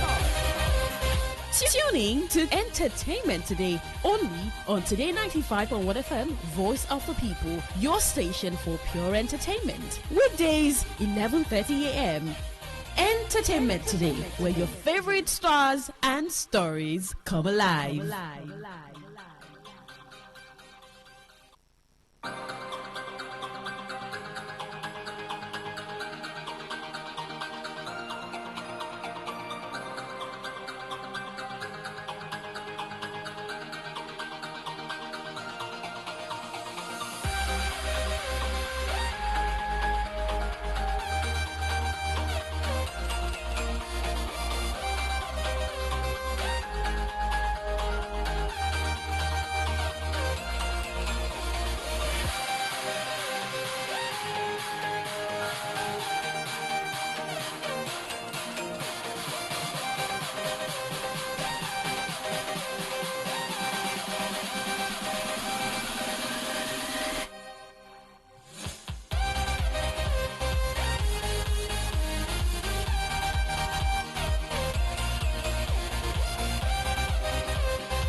Entertainment Today on Today 95.1 FM, Voice of the People. Thank you so much for staying from the morning up until this hour. It's 11:33 and it's Monday, June 15, 2026. My name is Queen Chima. I am Anastasia Benjamin. Well, you guys have had a great weekend, I see. Of course. Anastasia, Dawn, with movie times. I tell you, enjoy your weekend. Get a movie or two. Get popcorn and watch with someone that you love or alone, and just enjoy yourself. Yeah, I think I did. I took your advice and I watched Office Romance. Yeah. So yeah, a few things I want to say. Like, first of all, I think I like the fact that, you know, representation of older women in romance. You know, it used to be very young people, you know, but right now I'm seeing J-Lo is 50. Jennifer Lopez is old. I mean, she's old, like 50. I think it's 54 or 50. Yeah, that's old. Old? That's old. Like how do you call 54? When you talk about young people, you talk about 23, 24, 30s, like 50s old. Justice for women in their 50s. Justice for women. But did you see how beautiful she looks, though? She doesn't look like someone who's in her 50s, even 40s. I mean, she could looks pass like for 30s. someone in her 50s. What are you saying? She could pass for a woman in her early 40s. No. Let's listen to what she says about the movie. Beef. Like, that's the stupidest thing I've ever heard. There's never a time when I'm seen with somebody or working with somebody where they don't try to put me with the person. That's true. It's But just, I think if you stand near her, that's what happens. That's what you wish would happen. Yeah, that's why I've been standing so close. Well, okay, but I'll just say, because Okay. And you know me. Yes. All right, I don't know what's happening to the network this morning. Is it yes or no? Because all these people that they put me, I think I was with Kevin Costner this year. I was with, there was a lot of people. It happens all the time. That's what happens when you're like a hot, eligible, single person. Okay, so you're not dating. Not dating in real life. Not dating. Okay, all right. Jennifer, she's not dating again. She's saying she's not dating again. Jennifer Lopez is okay, let's not talk about her marriage and relationships. Because I was about to say, Lord. But I like when I see her in films and everything that she embodies. For Office Romance, I mean, it was pretty much telling the story was really easy for J-Lo. It came out really naturally and beautiful romance, right? So maybe on Friday again, I can remind you to go see Office Romance. It's on Netflix. Go enjoy yourself. We had talked about it, that it was going to be out June 3rd. June 5th, okay. Yeah. You say that you like that older women are playing romantic films now. I like. Shafi Bello said the same thing, that she likes that sometimes they can cast her to be a lover girl. I mean, she did that in The Men's Club. Yes, she did that in The Men's Club, and it felt really different having a younger guy, that's Daniel Etimefeong, ask her out and even wanted to get married to her. You see the gap, the age difference and everything. So it was beautiful. But I don't think I like the fact that it's older, younger. I feel like old. Like, see the way Jennifer Lopez acted with somewhat older too. So something like that really works. Absolutely. Well, on the news, where Oliver Tree Nicole, the American singer and songwriter, has died at the age of 32 following a helicopter collision in Rio de Janeiro, Brazil. The crash occurred on Sunday when two helicopters collided mid-air, killing all 6 people on board. Among the deceased was Argentine YouTuber Gaspi. According to Brazil's aviation authorities, the incident took place at approximately 9 a.m. local time, shortly after emergency services received the first alert. A video circulating on social media shows the two aircraft descending following the collision. One of the helicopters crashed into a car dealership lot where electric vehicles were parked, causing a fire that engulfed around 20 cars. 3 who recently began a world tour with a performance in Argentina had last month announced a 7-continent tour last month. The tour was scheduled to start in South America and conclude in Africa. In the days before the crash, Tree shared a video on his Instagram account showing him wearing a Brazilian jersey and playing street football with others. He was best known for hit songs including Life Go On's, Miss You, and Alien Boy. The Brazilian Fire Department has launched an investigation to determine the cause of the accident. Tree, who was born in Santa Cruz, California in 1993, became famous in 2016 after going viral on social media. He was nominated for a Brit Award in 2024 for his song Miss You, alongside German producer Robin Charles. In 2023, broke the Guinness World Record for building the largest kick scooter at 0.16 m tall and 3.13 long. Tributes have been posted by several celebrities. In a statement on social media, singer T-Pain wrote, "Never will forget his lesson from Oliver or the time we had on Happy Boy Radio podcast. Thanks for sharing your art and for always being different in the best way possible. See you on the brighter side."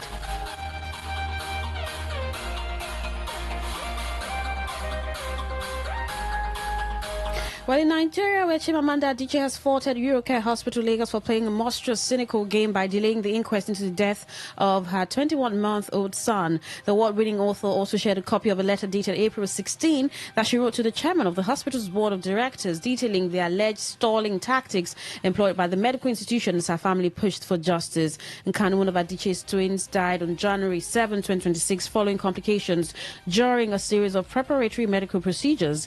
Adichie subsequently served the hospital a legal notice alleging that medical negligence and professional misconduct contributed to her son's death. The Lagos State Judiciary then commenced an inquest into the circumstances surrounding his death on April 14. However, on June 2, a high court in Lagos had ordered a temporary halt to the inquest following an application filed by Eurocare. Adichie said Eurocare turned uglier after her April letter to the chairman and accused the hospital of creating delays and distractions. She also accused the anesthesiologist of smiling and adjusting air conditioner and being seemingly unconcerned about the case during a meeting held to investigate incident that led to Nkanu's death. She added that Eurocare inaccurately listed bacterial and fungal meningitis as the cause of death on her son's death certificate, and she put out a statement on social media.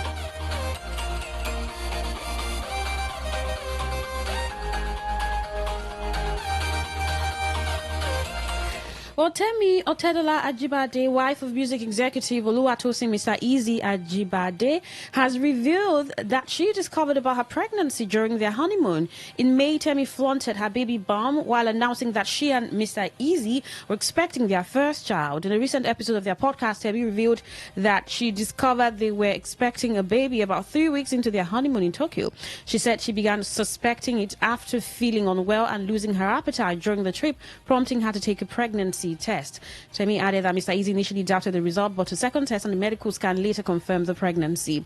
At the moment, I thought I might be pregnant because I was feeling strange, and I imagined that could be what pregnancy feels like, so we got a pregnancy test strip. They later culminated their 6-year romance with a lavish 3-part wedding. The couple's romance began in 2017 when they started dating. They got engaged in April 2023. They later culminated their 6-year romance with a lavish 3-part wedding across Monaco, Dubai, and Iceland, an event rumored to have cost approximately $15 million. Easy recently hinted that a 4th wedding ceremony may still be on the way, saying, "And we have one more to go." With that kind of person, I wasn't expecting she was going to be vocal about the whole pregnancy journey, and a lot of Nigerian men rather, have been comparing her pregnancy journey to other women. But like, oh, look at the billionaire's daughter. She's not eating. She's not gluten. She's looking all fine and fresh. Exercising. Now, using that to compare to an average Nigerian woman being pregnant. So, it's really impressive, but I mean... Impressive, but she has not. They've been quite vocal about some things. That was after the start of the podcast. Yeah, she has always been like a low-key person, ever since the podcast started. I think even the wedding was quiet, but then we later started seeing pictures and all. Especially the reveal of the baby bomb, talking too many things. But podcast though, no one saw that coming from them because of how that's private. What I want to ask, is that what the podcast is about? Because if this is all it is, then that's not the content I'm actually subscribing for. What are you expecting from them? Maybe something else, like billionaires should talk things that are not an average thing like you and I can actually talk about, like in a podcast. All right, billionaires should talk things. Okay, talking about talking things. We're going to get through with this story.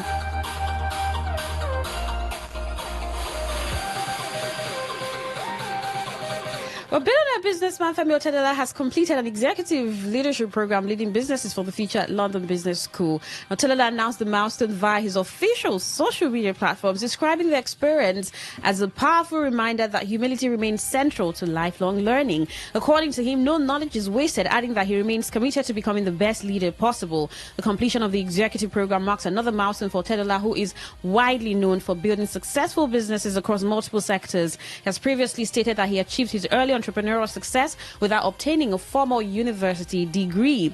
The 63-year-old businessman, whom Forbes estimates to be worth more than $1.5 billion, explained in his 2025 memoir, Making It Big, that he did not complete a university degree.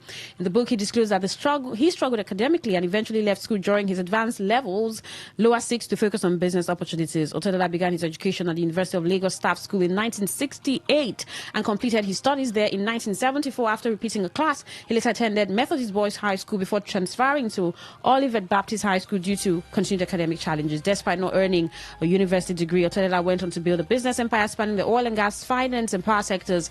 He currently serves as Chancellor of Augustine University. So, talking about billionaires talking things, so you have something now. No, I'm actually looking at it from the angle of, people will be so like, oh, look at this person didn't go to school, billionaires not going to school. No, this is a sign, like, even if you drop out of school and you're always using these billionaires like Elon Musk, Facebook, those guys didn't go to school, you always like use the quote unquote to justify why you don't think school is it or school is scam. This should be the motivation for you, even after you've achieved all of those, you should go back to school. But I don't see the need why he should be going back to school. Still boils down to what I was saying, like, billionaires should just stop doing these things they're doing. You understand? The other time he published the book, and I'm like, why? So people can... Okay, that's like a very... Why? Cliche reason I want to give you now, so people can learn. Yeah, learn what? Learn from him. Do you think his story is not relatable? It's not inspiring enough. It's not inspiring. It's not relatable. It's not something like however he made the money. Reading it in the book, that's not relating to me. I don't understand. Like, there's a woman on social media who's a financial expert, and she's putting out almost everything not everything, of course, but a lot of things that he does, from his workout sessions to meetings in countries of the world. Everything on social media. I think that one is a bit relatable, compared to the other one, but still, it's rich people doing rich people things. So. Okay. Nigerian singer and half of the defunct P-Square Joe, Peter Okoye, popularly known as Mr. P, has addressed the calls for him to retire. Remember that some fans recently called for the 44-year-old to retire, claiming that he should not be doing Afrobeats at his age. However, in a recent interview with the Beat FM Lagos, Mr. P claimed that there is no retirement in the music industry. He explained that Michael Jackson was still making music and touring in his 50s before his death. He claimed that those calling for his retirement are after his downfall. We should be careful of how people try to put others down. There's no retirement in music. I don't know why some people think there's retirement in music. Michael Jackson was over 50 and was still planning a world tour before he died. It's only in Nigeria that somebody would just wake up and start calling on musicians to retire. I've seen some people do the same thing to Wizkid, Mr. P remarked.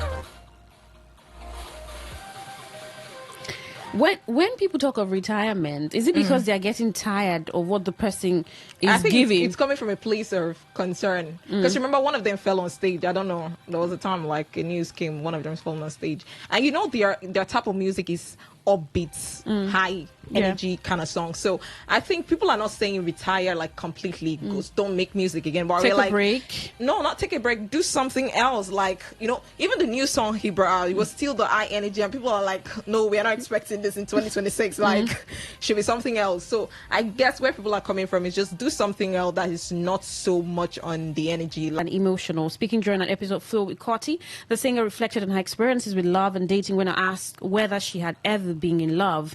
According to Thames, many men make their intentions obvious from the outset. A lot of guys, they're very obvious. There's no agenda but to penetrate, she said. The remark sparked conversations on social media with fans and commentators debating her assessment of contemporary dating and relationships. Beyond discussing romance, Thames also opened up about childhood experiences, revealing that she was often misunderstood because of her reserved personality. She recalled being bullied while growing up due to her quiet nature and the way she expressed herself. I had a conversation yesterday on the radio, dating in 2026. I mean, a lot of people think it's really different from what it used to be years ago, but it's just a mirror of what's happening in society. As society is moving and evolving, a lot of things are also moving as fast as, whether it's moving negatively or positively, however you want to see it, it's the fact that it's moving. I actually don't like women's approach towards relationship, in terms of men always coming for them for the sex. I mean, it's one of the hardest thing, or one of the things you have to admit as a young person. Like, this is what men actually come for. Any man coming to you is moving towards you sexually. Like, should be in your head. So don't try to let them justify it for you, in the sense that you want them to be the one to tell you, oh, I'm not actually here for sex. Or you should already have it at the back of your mind, this is what this guy is coming to do. Primarily. Yes, it should be in your head. So when you approach dating with that mindset, it helps you make better choices, because at the end of the day, if it still goes down in sex, man, you're going to choose better. You understand? So I think it's a conversation that people like to run away from. It's always there. It's a part of intimacy, is a part of relationships. Because it makes you but feel is it like a primary part of relationships? Whenever a man just comes, that's what he's thinking. Because she says primarily. Primarily. Yeah. What are your thoughts? 0701-9339-962. That's the number you can send a text or WhatsApp message to. And let's get your thoughts about this. Grammy-winning Nigerian singer Thames has shared candid thoughts on modern relationships, saying many men approach women with intentions that are primarily sexual rather than emotional. Do you agree with what she said? Yes or no, and why? 0701-9339-962. You can send a text or WhatsApp message to that number. Drop a comment on Facebook. Today 95.1 FM. You're still listening to Entertainment Today on Today 95.1 FM. Do stay with us.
Entertainment today on Today95.1 FM, Voice of the People.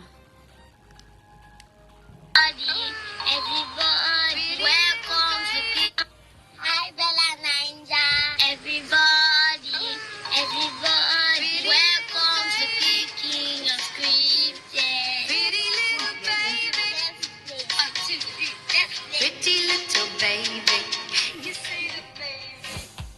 That's Kiki's daughter. She looks really much like her. It's like, just. And I always wonder why celebrities put their kids out there, like, for content too. Why? Why do they do that? I think some of them just know from the womb that the baby is a content creator. Just because you're a content creator doesn't mean your child is going to be a content creator. It's really, really, really annoying to see kids do these things. I will cringe if I grow up to find out like my mom was always putting me out there, and because I'm even someone that doesn't even do well with past memories. Yeah. So imagine going back and I'm like, yeah, there are a number of them who put their kids out there and they're garnering followers, garnering likes and comments and is that the thoughts content? and Is the kids the content? So I'm just thinking, you know, when you frame something, like, you know, when they say raise a child, the way you raise the child, that's how the child would grow. And the perspective. Well, I know they still have school and other things, but if they are actively doing this, it gets interesting. They may think, oh, this is what I'm supposed to be doing. They don't even know the child's personality. As against finding the child finding herself or himself. So they can't actually say that. Discovering. And you also see parents, celebrities open social media accounts for their kids, and but maybe it's also because of the times that we are in. I saw the likes of Basket Mouth said he would not put out his kids until a particular age. That's he really took the right them out thing. of social media for a very long time. I think he started with his daughter when she was up to age, I think 18. But you had we saw Bobby started putting out his kids really pretty early. Some of them. So maybe it's just what works for this person doesn't work for the other person. But is it generally acceptable? There was a video that trended where some children did play macaronis, one of his skits.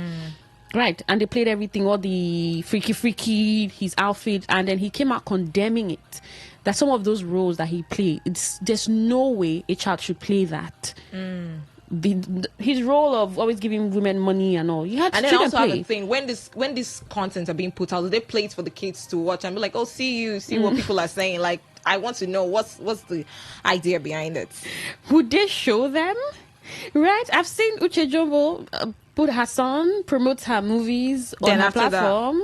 Right, he knows a lot about her movies, and I'm like, is he even supposed to be watching the kind of movies that she does? Exactly. The way he talks about them, like he's watching from beginning to end, and I'm like, is that safe for that boy? I think he's just 12 or 11. That's a good watch for him. But then the numbers these days, very important.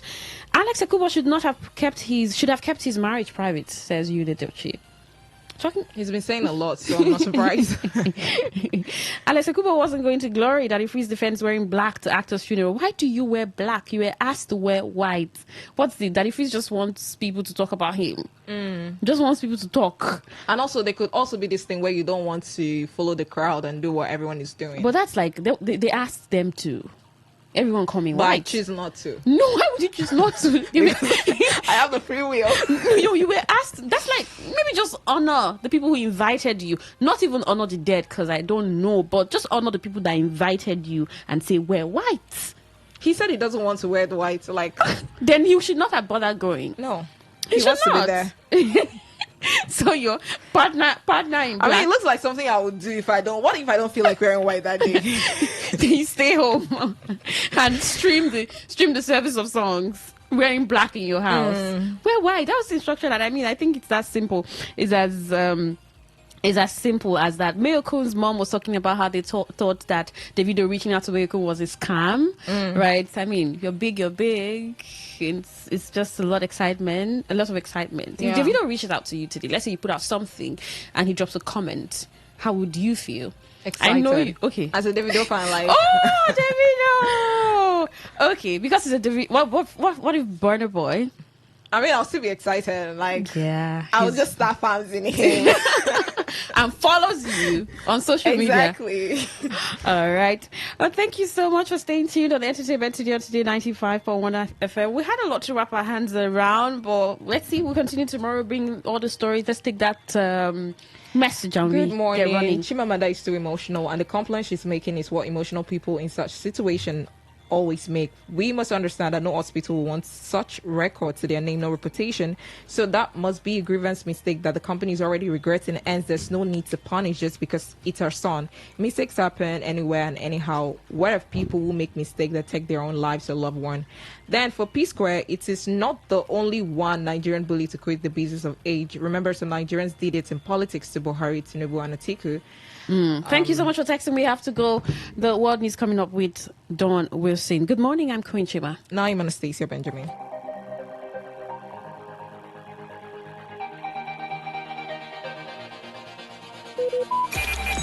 Talk radio. I listen to a lot of talk radio. 95.1 FM.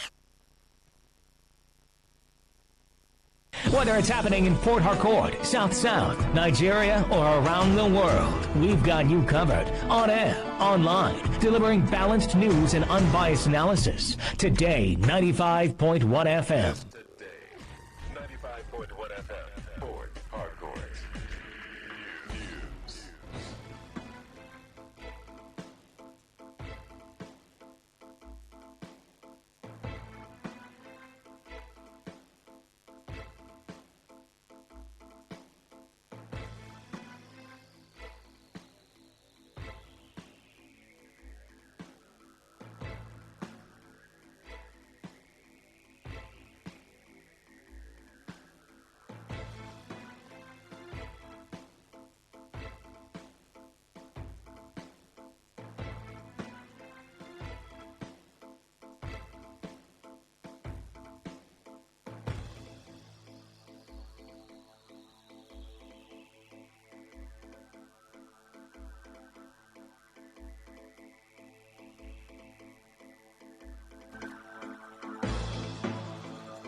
Good afternoon. This is the World News on your Premium Talk Radio. Today, 95.1 FM, Port Harcourt. I am Dawn Wilson. Today in the headlines, House of Representatives convene emergency sitting to extend 2025 capital budget implementation. Southeast to adopt President Bola Tinubu as sole candidate for 2027 polls. Rivers Police begin enforcement against vehicles with obscured number plates. And on the foreign scene, Taiwan launches platform for Chinese citizens to share intelligence. Details in a moment. Stay with us. Welcome back, and now the news in detail.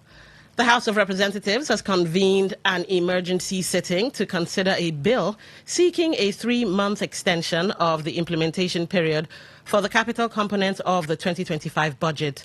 In a notice signed by the acting clerk of the House, Ibrahim Sidi, lawmakers were informed that the session would hold today to deliberate on the Appropriation, Repeal and Enactment Act 2025 Amendment Number 2 Bill 2026, which proposes extending the capital budget implementation deadline from June 30 to September 30 of this year. The proposed amendment is intended to give ministries, departments and agencies, MDAs, additional time to complete ongoing infrastructure and development projects and fully utilize funds allocated under the 2025 fiscal framework. If approved by the National Assembly and signed into law by President Bola Tinubu, the extension would prolong the lifespan of the capital component of the budget by 3 months, a move lawmakers say is aimed at improving project delivery and capital expenditure performance nationwide. The federal government has opened a dedicated account with the Central Bank of Nigeria, CBN, to manage and disburse funds under the newly approved Exit Benefit Scheme for retiring civil servants. According to implementation guidelines signed by the head of the Civil Service of the Federation, Didi Walton-Jack, the account will be managed by the National Pension Commission, PENCOM, to ensure transparency, accountability, and efficient tracking of all funds earmarked for the scheme. The initiative, approved by the Federal Executive Council, took effect on January 1 of this year. Under the scheme, eligible employees of Treasury-funded ministries, departments, and agencies who have served for at least 10 years will receive a lump sum payment equivalent to 100% of their annual emoluments upon retirement or disengagement. The government clarified that the scheme is fully funded, non-contributory, and will operate alongside the existing contributory pension scheme. Funding will come from annual budgetary allocations and special government provisions, with PENCOM responsible for computing liabilities and maintaining a verified database of beneficiaries before payments are made through pension fund administrators. The Minister of Works, David Umahi, has said the Southeast is set to adopt President Bola Tinubu as its sole presidential candidate for the 2027 general election, citing the administration's infrastructure projects and development efforts across the region. Speaking during an inspection of ongoing federal road projects in Ebonyi State, Umahi said the formal endorsement will be demonstrated under the leadership of Ebonyi State Governor Francis Uifuru. He argued that the region has witnessed tangible evidence of inclusion and development under Tinubu's administration and remains appreciative of the president's interventions. The minister highlighted several federal projects, including works along the Calabar-Abuja corridor and a planned 18-kilometer road link to the Ebonyi State capital, which he said has been captured in the 2026 budget. Umahi assured contractors of government's commitment to settling outstanding payments and completing key projects, including a 25 billion naira flyover targeted for commissioning by December. He maintained that the Southeast has benefited significantly from Tinubu's infrastructure agenda and declared that the region's political support for the president would become increasingly evident ahead of the next election cycle. The Independent National Electoral Commission, INEC, has expressed confidence in its preparedness for Saturday's Ekiti State governorship election following the successful conduct of a mock accreditation exercise across selected local government areas. Speaking after monitoring the exercise in Ado-Ekiti, INEC Chairman Professor Joa Shamupiton said the bimodal voter accreditation system, BVAS, performed efficiently with fingerprint and facial verification taking between 5 and 7 seconds per voter, demonstrating the reliability of the technology ahead of the poll. He assured that INEC had deployed backup BVAS devices and technical support teams across the state to address any potential malfunctions, while measures had also been put in place to prevent the upload of unverified results to the INEC result viewing portal, IREV. The INEC chairman said logistics arrangements had been concluded to ensure polling units open simultaneously by 8:30 a.m., adding that security agencies, including the police, DSS, and civil defense, had been mobilized to guarantee a peaceful, credible, and transparent electoral process. Meanwhile, the national chairman of the People's Redemption Party, PRP, Hakeem Baba Ahmed, has called for sweeping reforms to strengthen the Independent National Electoral Commission, INEC, and guarantee free, fair, and credible elections in Nigeria. He argued that the electoral body must be insulated from political interference to restore public confidence in the democratic process. Baba Ahmed criticized the current system for giving the executive excessive influence over the appointment of INEC officials, including the chairman, national commissioners, and resident electoral commissioners, and urged a review of the process. He also advocated financial autonomy for the commission, allowing it to defend its budget directly before the National Assembly, while calling for stricter penalties for electoral fraud and violence to end what he described as a culture of impunity among politicians.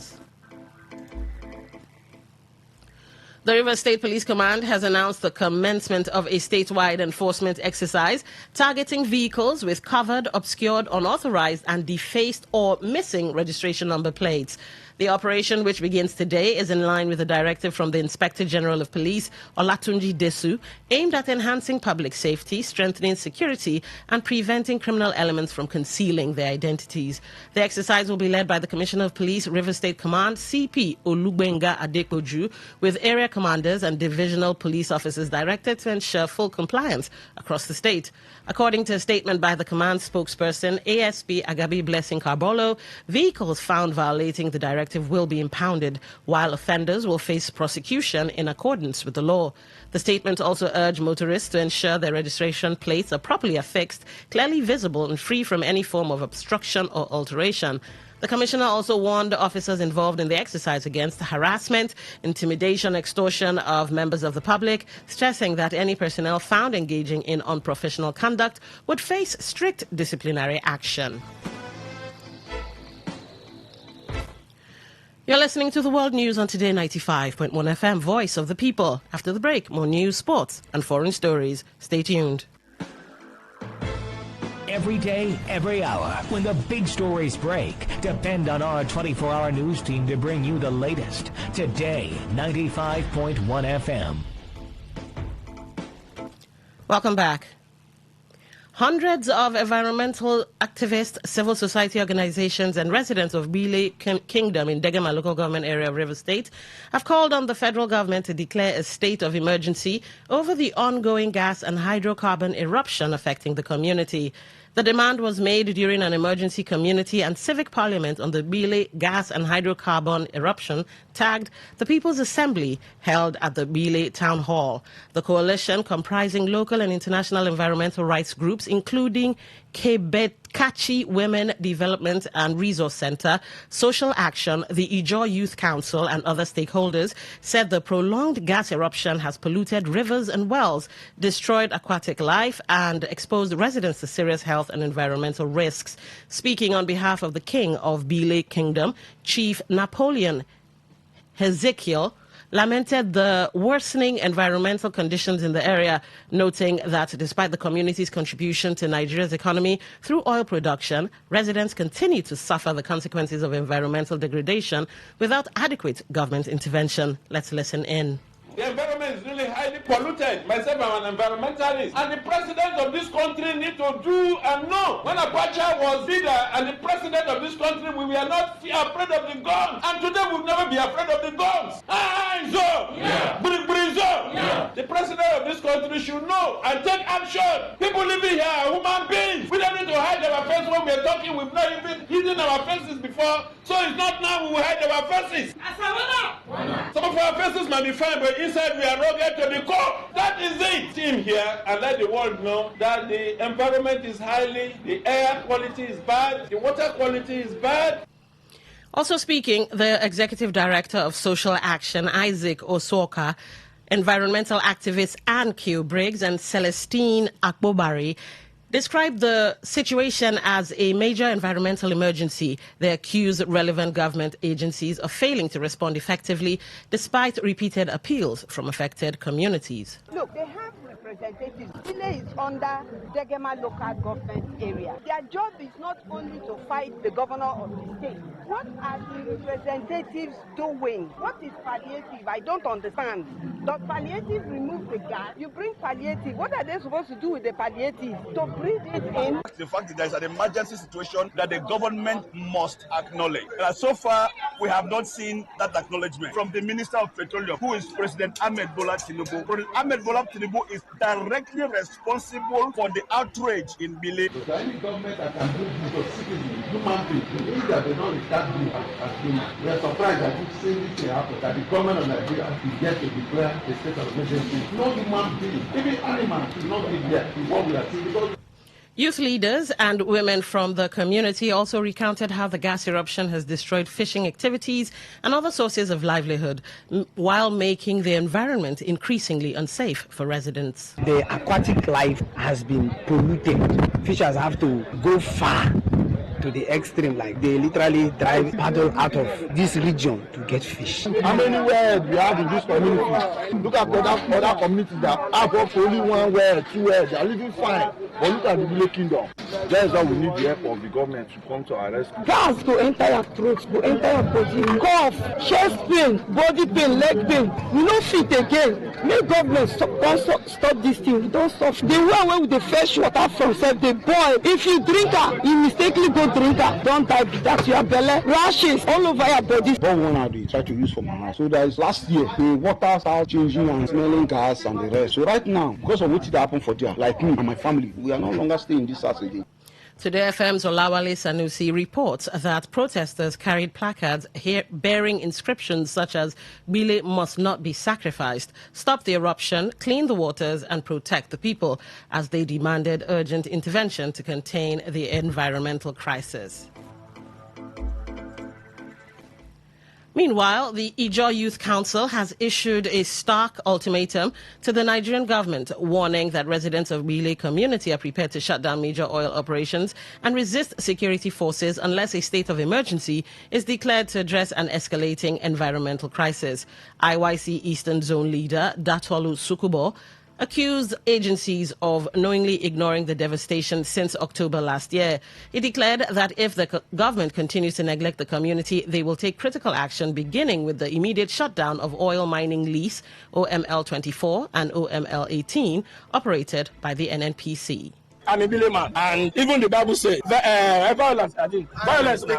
I thought now, if they don't declare state of emergency in Bile on this Bile situation, they should prepare to bring all their armies, their JTF, their everything to come and shoot us at the platforms.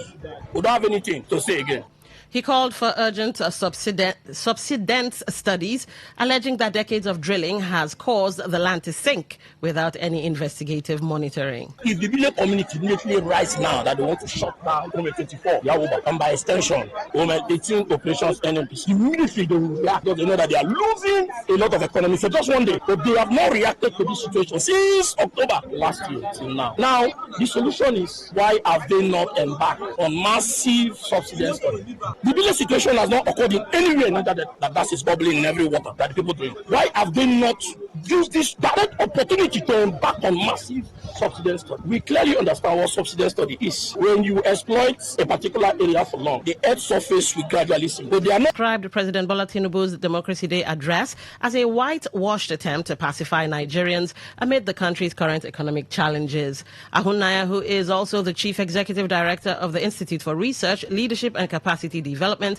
made the remarks while reacting to the president's nationwide broadcast. The professor, in an interview with Today FM's Olawale Sanusi, said he believes Nigerians are now more politically aware and would judge government policies and pronouncements based on their impact on the lives of the people. He particularly drew attention to the president's statement that the enemies of the country, of Nigeria, members of the political class, whom he accused of undermining the nation's democratic process. He claimed that the political class had mismanaged public resources and politicized security agencies, thereby making it more difficult to tackle insecurity across the country. As an activist, I want to say that the real enemies of Nigeria, are the political class. It is the political class that has bastardized the hard-earned democrats. It is the political class that has made it impossible for, in other, clans who have been practicing it before us. It is the political class that steals our money. It is the political class that has made security difficult. They have politicized security. Bentoni Bags Limited. We produce polypropylene branded nylon bags for companies and market use. Oh yes, are you into rice production and packaging of all kinds? Our PP polypropylene bags is specially made for you. Bentoni Bags Limited. We produce top-notch branded bags, nylon for companies' use. Whatever business you are doing, you need our bags for packaging and easy movement. Our products are shopping sacks, agro sacks, nylon, twine, nail sacks, and general PP woven sacks. Locate us at plot in 23 Harbour Industrial Layout, Atani Road, Onitsha. Behind the former Paul Mike Sports Stadium, 366-3639 or 0813-928-4850. Bentoni Bags Limited. Bentoni Bags Limited. Originality is our name. Talk radio. I listen to a lot of talk radio. 95.1 FM. Want to know what's happening? Get latest information in sports, politics, lifestyle, you name it. The frequency of choice. Today, 95.1 FM. Today, 95.1 FM. We serve you the latest update on everything. Today, 95.1 FM. We are the voice of the people. The voice of the people. Baby shark, do-do-do-do-do, baby shark, do-do-do-do-do, baby shark. Children are a beam of sunlight. On Kiddies Playground, smart is the new cool. We have interesting activities lined up for everyone, from storytelling to games to quizzes, where you get to win loads and loads of gifts. Do you have what it takes to compete and win exciting prizes? Then don't miss any episode. Welcome to Echoes from Heaven with Nathaniel Osawi. Be blessed as you listen. For several weeks, we have been looking at redemption. By redemption, I mean the blessing that comes as a result of the death, burial, resurrection of Jesus Christ. We started by looking at the fall of man. We started at looking at the very creation of man. God created man, and the Bible says in Genesis chapter 1 that God blessed man. God pronounced a blessing upon the whole of the human race. God pronounced a blessing on mankind. But that blessing was lost when man fell into sin. And we saw that was why Jesus came. Jesus came to raise man. Man fell by sin, by disobedience to the express commandments of God, blessing that God pronounced upon him. I want you to know that no matter how a person or a nation may look, physically or materially, a person or a nation may look blessed, may look prosperous. You may look at a man, you may look at a nation, a particular nation, and say this nation is blessed. You look at a man, you say this man is blessed materially. Maybe the man has money, he lives in a big house, he drives a big car. You look at him and you say this man is a blessed man, this nation, this country is blessed. I want you to know that no matter how materially successful any person may appear or may actually be, no matter how materially successful, physically prosperous a nation may be, a person may be, if that person does not know Christ, if that person has not come into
they live in a big house, and you begin to enjoy them. But you are missing out something. Every sinner there's no sinner who is walking in the fullness of the blessing of God. The Bible tells us that God allows rain to fall on the good and on the wicked. He allows his sun to shine on the sinner and on the righteous man. And so a sinful man may prosper materially. God may allow a sinful man prosper physically.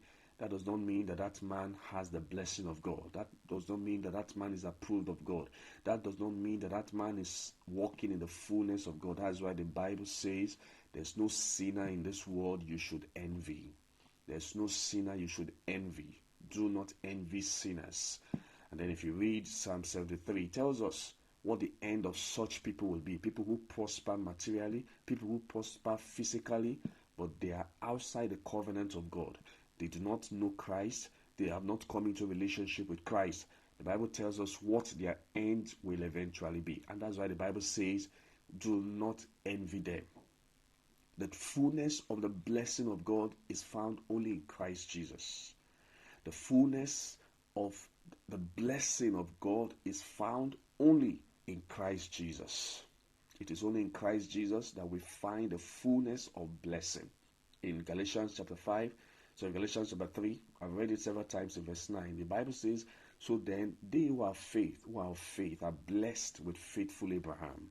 Those who have faith in Christ Jesus, those who have come to believe in Jesus, they have repented of sin, and they have put their faith, they have trusted in Christ Jesus. The Bible says they are blessed just the way Abraham was blessed.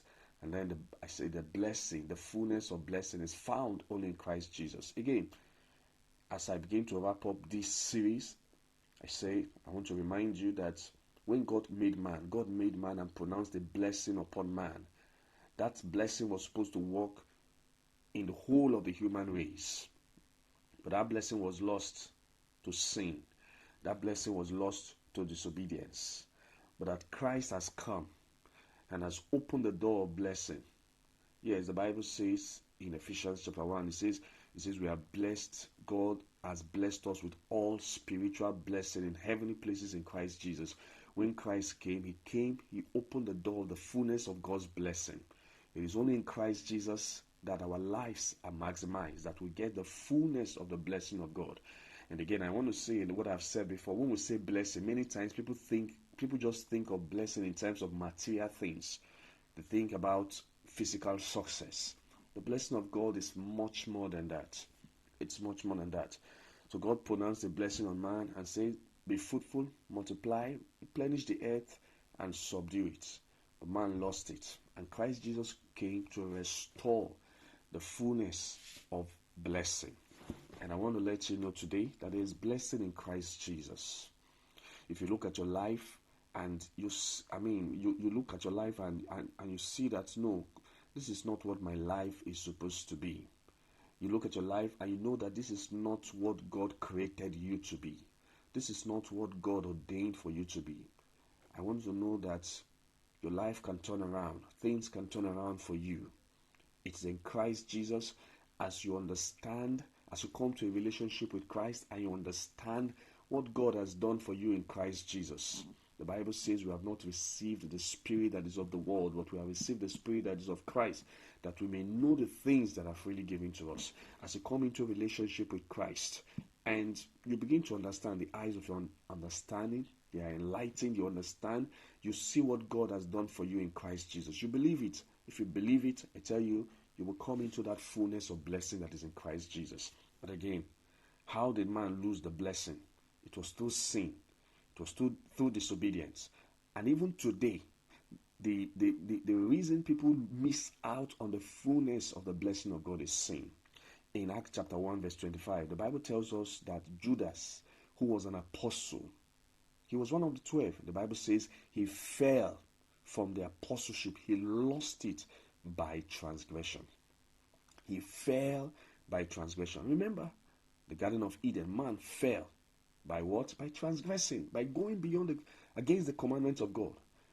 Man fell at the garden by transgressing the commandments of God, by transgression. And then in Acts chapter 1 verse 25, the Bible tells us that Judas lost the apostleship. He fell by transgression. transgression, sin, iniquity is still the reason that makes, it's still the thing that makes people miss out. It still brings men down. It's still the reason people fall. If you live a life of sin, I tell you, that same, today some people point fingers at Adam and said Adam is the reason things are the way they are. Yes, originally. But with Christ today, you cannot say that, because Christ has opened a new chapter, and as God has given us, every one of us, the whole of mankind, a new beginning, a new opportunity in Christ Jesus. If anybody is still down in life, it is not because of Adam. It is because of you.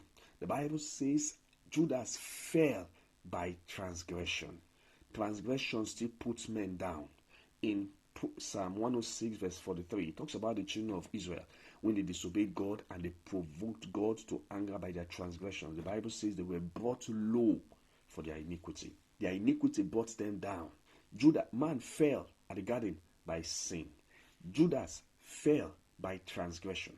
And in Psalm 106 verse 43, it says the children of Israel, as they provoked God to anger, they would not obey God, they would not listen to his commandment. The Bible says they were brought low for their iniquity. Their iniquity brought them down. The Bible says in Proverbs 14:34, it says righteousness exalts, righteousness lifts up, but sin is a reproach to any people. Sin is a disgrace. Sin brings shame. Sin brings dishonor. But it says righteousness exalts. Righteousness lifts up. What lifts up is righteousness. But it says sin is a reproach. And then it says in that Psalm 106 verse 43, they were brought low for their iniquity. Iniquity brings men down. Iniquity pulls men down. The reason men do not rise to the place that God has ordained for them, iniquity is number one. Many times we like to focus on enemies. We like to focus, and I even say perceived enemies. We like to focus on the devil. If many people, many church people, you meet them, they don't want to hear you tell them that the reason they are not, that the plan and the purpose of God for their lives are not being fulfilled is sin. They don't want that. They will rather you tell them that their problem is a witch. They will rather you tell them that their problem is somebody who does not want them to succeed. They will rather you tell them that their problem is somebody from the village. But they don't want to hear about sin. They don't want to hear that their sin can keep them down. They don't want to hear that their sin can hinder their progress in life. They prefer to spend all night fighting demons and fighting perceived enemies and fighting witches. I wish more Christians church people would devote more time to fighting sin in their lives than fighting the devil. I wish people would devote more time getting rid of sin, getting rid of iniquity in their lives than all this fight against witches and all of that. The Bible says they were brought low for their iniquity. And like I have said, many people prefer, because it is easier. It is easier to say you are binding the devil. It is easier to say you are binding witches. It is easier to say you are killing witches than to give up sin. Many people are not willing to give up their sin. They are not willing to give up their iniquity. They are not willing to give up their unrighteousness. And that's why they don't want to hear about that. They rather want to focus on the devil. But I want to let you know that the number one enemy in your life is not the devil, it's a sin. The number one thing that keeps you down, the number one reason that you are down, the number one thing that brings men down is not the devil. In fact, when the devil comes, what does he do? It is temptation. He comes to tempt men. He comes to tempt men so that they will sin. Look at the children of Israel. Their enemy, Balak, hired somebody to place a curse on them. The children of Israel were not even aware that somebody was trying to curse them. The man tried, did everything, offered sacrifice, did rituals. It didn't work. They were not praying against him. They were just going about their business. And the man himself said, surely there's no enchantment against Jacob, neither is there any divination against Israel. He tried, offered sacrifice, did everything. It didn't work. Rather, God turned the curse into a blessing. The children of Israel were not doing vigil. They were not doing 7 days fasting and praying against their enemies. They did not even know that somebody was trying to curse them. Yeah, the curse did not work. And today you see believers spend all their energy fighting perceived enemies. But what did man do? What eventually worked against the children of Israel? The Bible tells us it was when they saw that the curse could not work, they introduced sin. They bought the women to go and seduce them. And as the women began to, the men of Israel began to commit sin with the women, God himself was the one that dealt with them. The problem is not your enemy. Your problem is sin. Repent of sin. I believe you have been blessed. Tune in next week for another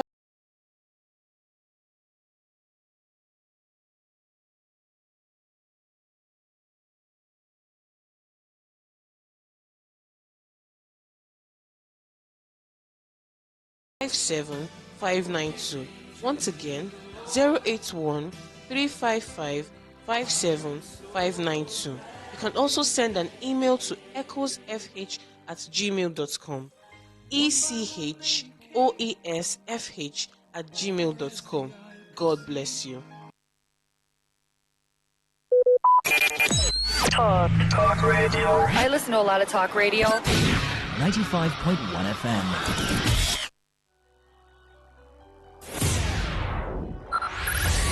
5, 4, 3, 2, 1. Let's take you into a realm, another dimension, a reality of higher intelligence, discovery, and quantum possibility. Tune in every Monday, 1 p.m. to 2 p.m. on this station and be part of this journey as we address issues that relate to you and your tech life. It is Today's Tech Show on your premium talk, news, and sports station. Today, 95.1 FM. Live your truth. Express your love. Share your enthusiasm. Take actions towards your dreams. Talk your talk. And walk your walk. It was years ago. There's a statute of limitation on this stuff. Make today worth remembering as we discuss issues as it affects Nigeria moving forward. Talk that talk. Weekdays, 2 p.m. Exclusively on Today 95.1 FM Port Harcourt. Voice of the people. Radio has never been this good. Today 95.1 FM Port Harcourt.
Let's take you into a realm, another dimension, a reality of higher intelligence, discovery, and quantum possibility. Tune in every Monday, 1 p.m. to 2 p.m. on this station and be part of this journey as we address issues that relate to you and your tech life. It is Today's Tech Show on your premium talk, news and sports station. Today, 95.1 FM. Today is business. Today is a new trend for your businesses. We give you all the information you need to grow your business, new ideas and innovations that keep you earning more and staying relevant. Every day we engage in business, buying and selling, trading and exchanging of services as individuals or as a country. Money goes round, it goes up and down. But have you ever wondered what business is all about? And have you ever wondered how you can stand out in your business? Today FM has got you covered every Wednesday between the hours of 1 p.m. to 2 p.m. Learn all you need from professionals on how the country runs its business affairs and how you can be an outstanding entrepreneur and grow your business. Business Today. Say no to the ordinary. Embrace the extraordinary, because we are the voice of the people. Today, 95.1 FM. Today, 95.1 FM.